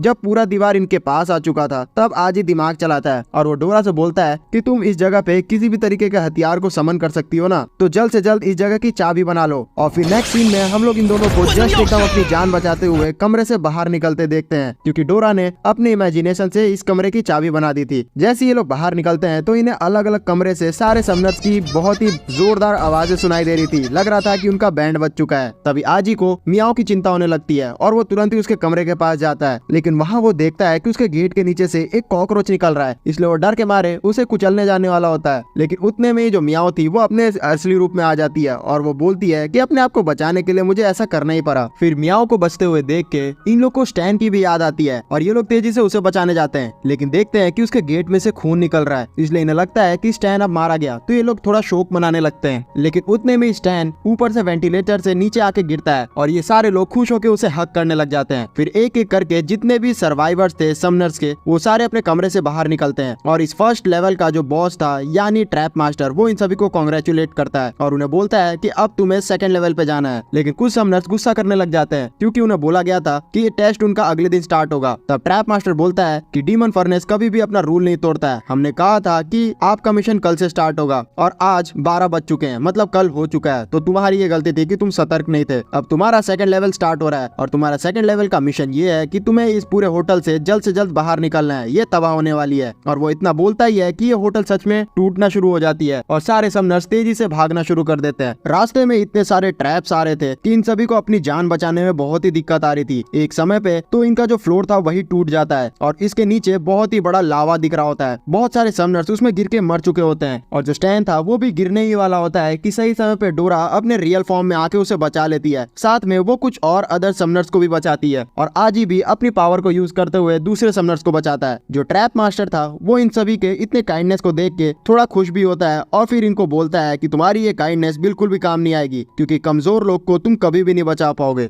अभी और ट्रैप्स आगे बहुत ही ज्यादा खतरनाक होने वाले हैं। और ये बोल के वो अलग ट्रैप्स को भी एक्टिवेट कर देता है। फिर आजी, डोरा और बाकी सारे दौड़ते दौड़ते फाइनल गेट तक पहुंच चुके होते हैं जो उन्हें होटल के लॉबी में पहुंचाएगी। लेकिन उस गेट पे बहुत सारे इंस्ट्रक्शंस लिखे हुए होते हैं कि जैसे ये गेट भी एक ट्रैप हो सकता है, इसमें कोई बॉम्ब ब्लास्ट हो सकता है या फिर आपकी डायरेक्टली मौत भी हो सकती है, तो ये रिस्क से आप लोग को खोलना होगा। इस चेतावनी को देख के डोरा और बाकी सारे बहुत ही निराश हो जाते हैं कि अब क्या करें, हम तो फंस गए। लेकिन आजी बिना सोचे समझे उस पर लात मार देता है और फॉर्चुनेटली ये उनके लिए एक छलावा ही था। ये लोग फाइनली लॉबी पे आ चुके होते हैं और वहाँ बहुत सारे जो समनर्स थे वो भी इस लेवल को पार कर चुके होते हैं। जो ट्रैप मास्टर था इनके सामने आके कांग्रेचुलेट करता है और बोलता है कि अब फाइनली तुम लोगों ने फर्स्ट लेवल को कंप्लीट कर लिया है और तुम सेकंड लेवल पे जा सकते हो। लेकिन एक बात यहाँ ये है कि सेकंड लेवल पे सिर्फ 30 लोग ही जा सकते हैं और टोटल लोगों में 49 लोग ही यहाँ पे बहुत ही घायल होकर पहुंच पाए हैं और 13 लोग तो जान से जा चुके हैं। इसका मतलब है कि मैंने तुम्हारी कॉम्पिटिशन को कम कर दिया है, इसलिए बेस्ट ऑफ लक। फिर जो ट्रैप मास्टर था वो इन सभी को लेवल 1 को क्लियर करने के लिए बहुत सारे ट्रेजर्स भी देता है जिसमें से कुछ भी निकल सकता है। हो सकता है कि तुम्हें वेपन भी मिल जाए जो कि तुम यूज कर सकते हो। सारे लोग जैसे ही अपने ट्रेजर बॉक्स को खोलते हैं तो उनमें बहुत सारी कीमती चीजें मिल रही होती है। जैसे आजी को 3 डायमंड्स मिले होते हैं और मियाओ को 3000 क्रिस्टल्स मिले होते हैं। लेकिन मियाओ इस चीज को देख के बिल्कुल भी खुश नहीं होती है। तो लाल हैट वाला बंदा उसके पास आके बोलता है कि तुम फिर भी बहुत ही ज्यादा लकी हो, क्योंकि मुझे इस जगह पे सिर्फ ये बूट्स ही मिले हैं। अचंभित की बात ये होती है कि पूरे उस जगह पे किसी को भी वेपन्स नहीं मिले होते हैं और लास्ट में अब बस स्टैन बचा होता है। फिर स्टैन थोड़ा प्रार्थना करने के बाद जैसे ही अपने ट्रेजर बॉक्स को खोलता है तो वो देखता है कि उसमें बहुत सारे वेपन्स भरे हुए हैं। इसे देख के वो ट्रैप मास्टर अनाउंस करता है अब हमें यहाँ पे हमारा विनर मिल चुका है, और ये बोल के वो उस सारे वेपन्स को एक्टिवेट कर देता है। आज ही सही समय पे बैरियर्स को एक्टिवेट करता है जिससे सारे लोग की थोड़ी बहुत जान बचती है और उस ब्लास्ट की वजह से इनके नीचे का फ्लोर टूट जाता है और सारे जितने भी समनर्स थे वो जमीन पे आके गिरते हैं। ये अपने आप को थोड़ा बहुत संभालते हैं कि उतने में यहाँ बोनी आती है और अंधेरे में टॉर्च जलाते हुए इन सभी को कांग्रेचुलेट करती है। बोनी को इस टॉर्च में देख के सारे जितने भी लोग थे वो बहुत ही ज्यादा डर जाते हैं। तो बनी बोलती है कि अरे मैंने सोचा तुम लोग बहुत ही ज्यादा टेंस में होगे इसलिए मैंने मजाक कर लिया। लेकिन आज ही डोरा, स्टैन और मियाओ बिल्कुल भी इस चीज से खुश नहीं होते हैं। तब बनी उन्हें शांत करवाती है और बताती है कि तुम लोग टेंशन मत लो, क्योंकि अब जो फर्स्ट लेवल है तुमने क्लियर कर लिया है और सबसे ज्यादा लोग उसी में छटते हैं क्योंकि ट्रैप मास्टर को कोई भी समझ नहीं सकता है। लेकिन अब जो सेकंड लेवल है उसकी बॉस मैं हूँ और यहाँ मैंने एक जो ट्रैप बिछाया है उसमें तुम सभी को कुछ नहीं करना है क्योंकि मैं रूल के हिसाब से चलती हूँ। बस तुम लोग इस रेस में जीत जाओ। उतना बोलते ही इस पूरे जगह पे लाइट्स ऑन हो जाते हैं और हम सब इन सभी को एक ट्रैक पे देखते हैं। बनी बताती है कि अब तुम्हारा सेकंड लेवल में बस यही करना है कि तुम किसी भी तरीके से टॉप 15 लोग में आ जाओ, क्योंकि इस मिशन में कोई भी रूल्स नहीं है। तुम लोग कुछ भी करके टॉप 15 में आना है, क्योंकि जो टॉप 15 है वही सेकंड लेवल पे जा पाएंगे। इतना बोलते ही वो ये भी बताती है कि ये सारा जितना भी तुम्हारा रेस है उसे ब्रॉडकास्ट किया जाएगा डीमन फर्नेस पे और बहुत सारे लोग देखेंगे इसे। तो आज इस चीज को सुनकर खुश होता है क्योंकि उसके फादर भी इस चीज को देख पाएंगे। फिर ये सारे जितने भी समनर्स थे वो वार्म अप करना शुरू कर देते हैं दौड़ने के लिए। दरअसल इन सभी को टोटल 20 राउंड्स करने होते हैं इस पूरे ट्रैक के। तो मियाओ तो बहुत ही एक्साइटेड थी क्योंकि उसका स्पीड सच में बहुत ही तेज था और डोरा बोलती है कि मैं तो अपने पंखों से तेजी से उड़ जाऊंगी। तब आज ही चिंता करता है स्टैन की, क्योंकि अभी यहाँ कोई भी इलेक्ट्रॉनिक आइटम नहीं है आसपास। तो स्टैन बोलता है कि तुम टेंशन मत लो, मेरे पास एक प्लान है जिसको यूज करते हुए मैं ही फर्स्ट आऊंगा। जिस चीज को सुनकर डोरा और मियाओ गुस्सा हो जाती है। दूसरी तरफ वो रेड हेड वाला बंदा और उसके दोनों साथी इन सभी को देख के इनका मजाक उड़ाते हैं और बोलते हैं कि सारे न्यूज़ बिल्कुल भी जीतने नहीं वाले, क्योंकि हमने अपने पास्ट एक्सपीरियंस से तैयारी करके रखी हुई है। और इतना बोलने के साथ ही वो लोग अपने बहुत अलग अलग टाइप के व्हीकल्स निकाल लेते हैं जिसका यूज करते हुए वो रेस में दौड़ने वाले हैं। आज ही भी समझ जाता है कि अब जो गेम है वो डर्टी होने वाली है। फिर बनी अनाउंस करती है कि सारे रेसर्स तैयार हो जाए, रेस स्टार्ट होने वाली है। और फिर वो स्टार्ट कर देती है उस पूरे रेस को, जिसे सुनते ही सारे जो समनर्स थे वो तेजी से रेस को स्टार्ट कर देते हैं।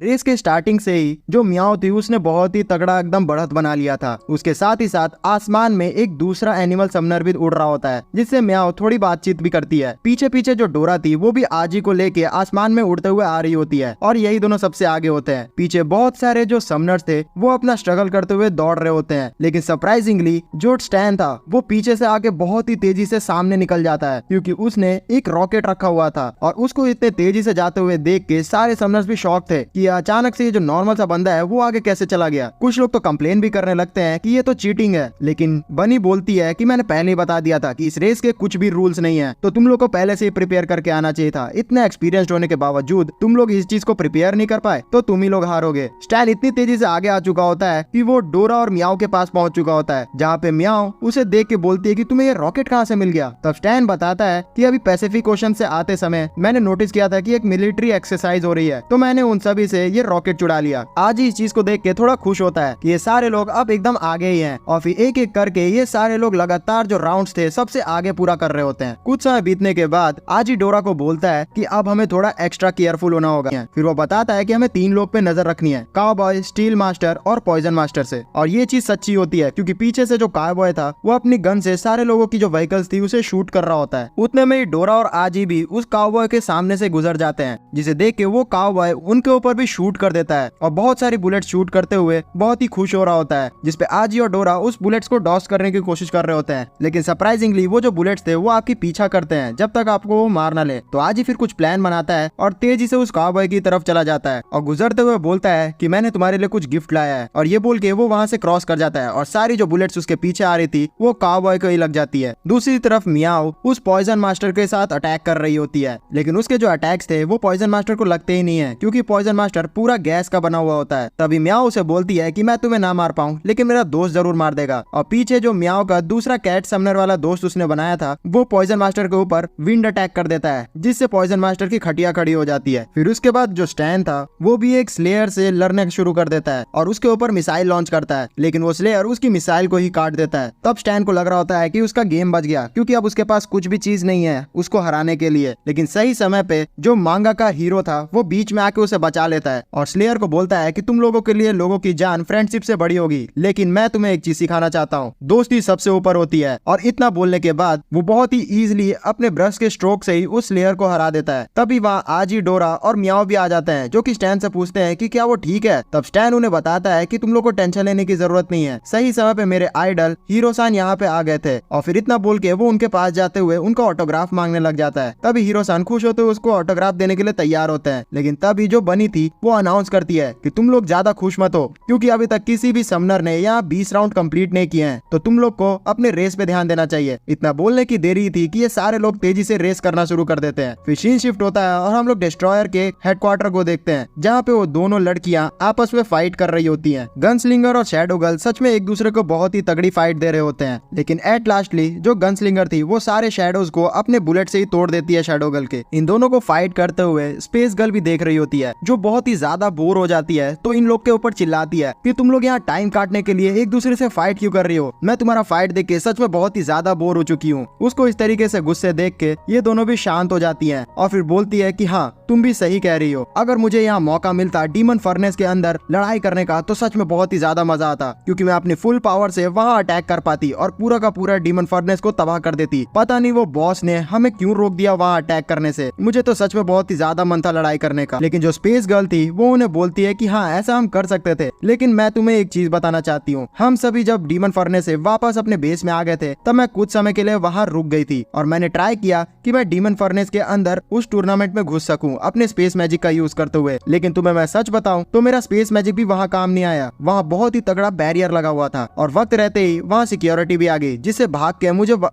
के मुझे वहाँ से जाना पड़ा। इस चीज को सुन के दोनों लड़कियां शॉक्ड हो जाती है कि उस जगह का जो बैरियर है इतना ज्यादा मजबूत है कि स्पेस गर्ल का स्पेस मैजिक भी वहाँ काम नहीं किया। फिर स्पेस गर्ल बताती है कि हाँ वो सब तो हुआ ही, लेकिन फिर मैं मौका मिलते ही उस पूरे जगह की जो मार्केट थी उसमें घूमने लग गए, जहाँ मुझे बहुत सारी स्ट्रॉन्ग चीजें खरीदी और बहुत ही ज्यादा यूनिक चीजें भी थी, और उनमें से एक चीज ये रही। और फिर उसके सामने वो एक सुपर कूल एंटीक टीवी निकाल के रख देती है। फिर वही लड़की उस टीवी को चालू करने की कोशिश करने लगती है, जिसपे गनस्लिंगर बोलती है कि मैं अभी भी टीवी देखने के बिल्कुल भी मूड में नहीं हूँ। बनी गर्ल अनाउंस कर रही होती है कि वेलकम टू फर्नेस टीवी। इसका मतलब है कि इस टीवी के अंदर पूरा जो टूर्नामेंट चल रहा है उसका ब्रॉडकास्टिंग हो रहा होता है। बनी अनाउंस करते हुए बताती है कि इस टूर्नामेंट का जो सेकंड लेवल है वो खत्म हो चुका है, जिसमें जो मियाओ है वो फर्स्ट आई है, सेकंड आजी और डोरा आए हैं और थर्ड हीरो आए हैं। इन तीनों को इतना खुश देख के ये सारी जो लड़कियां थी बहुत ही ज्यादा गुस्सा हो जाती है। फिर बनी बताती है कि थर्ड फ्लोर का जो कंपटीशन है वो एक कुकिंग कंपटीशन है और इस कंपटीशन में आजी फर्स्ट आया है, मियाओ सेकंड आई है और थर्ड स्टैन आया है, और फोर्थ फ्लोर पे उन सभी का कैरियोके कंपटीशन हो रहा होता है। और इस फ्लोर पे फर्स्ट सेकंड थर्ड कोई डिफरेंट लोग लोग आते हैं। इतना ज्यादा बकवास टूर्नामेंट को देख के जो गनस्लिंगर थी गुस्सा होते हुए 3-4 बुलेट शूट कर देती है टीवी पे और बोलती है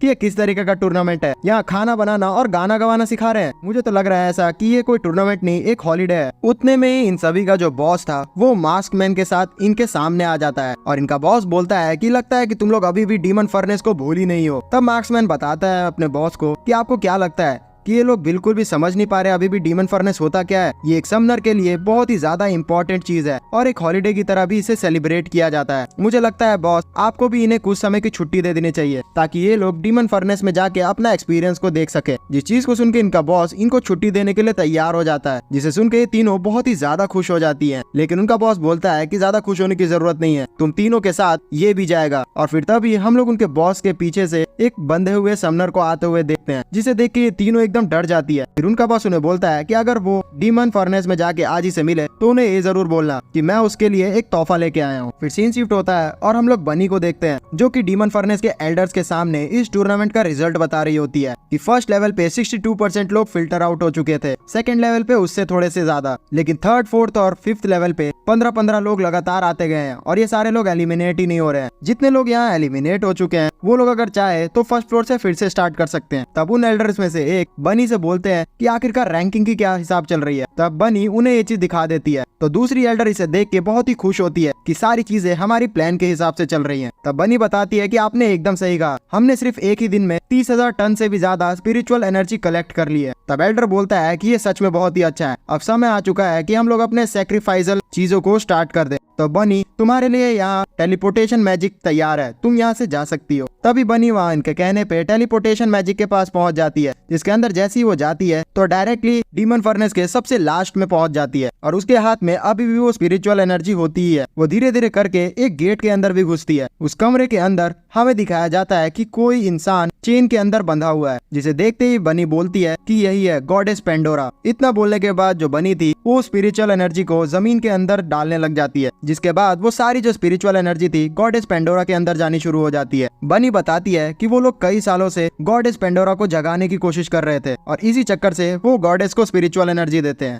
गॉड नोस कि आखिरकार ये गॉडेस पेंडोरा है कौन। इसी सस्पेंस के साथ द लास्ट समनर एनिमे का सीजन 1 हो जाता है खत्म। मैं जानता हूँ कि इसका जो ये लास्ट एंडिंग है वो बहुत ही ज्यादा absurd सा है और हम लोग को कोई कंक्लूड एंडिंग नहीं मिल पाया और बहुत ही तगड़ा सस्पेंस में रख दिया गया कि आखिरकार क्या होगा आगे चल के। लेकिन आप लोग टेंशन ना ले, जैसे ही इसका सेकंड सीजन आएगा तो क्रॉनिक मीडिया तुरंत ही वीडियो बना देगा। तो इसके लिए आप लोग को क्या करना है, जी हाँ, बहुत ही तगड़ा रेस्पॉन्स दिखाना है इस वीडियो पे। ट्राई करो कि इसको 2000 लाइक से कुछ ज्यादा ही कर दो और व्यूज तो एकदम फाड़ के रख देना और हमें जो है फॉलो भी कर लेना इंस्टाग्राम पे। डायरेक्टली वहाँ पे बात भी कर सकते हो यार, तुम लोग को बहुत ही ज्यादा मजा आएगा हमसे बात करके। सही बता रहा हूँ, मजाक नहीं करता मैं। तो ठीक है, फिर ज्यादा बकवास नहीं करता हूँ। वैसे भी यहाँ पे काफी सारे लोग वीडियो बंद करके चले जाते हैं तो कुछ खास लोग ही देख रहे होंगे, इसलिए लव यू यार, आप लोग इतने देर तक देखते रहे इस वीडियो।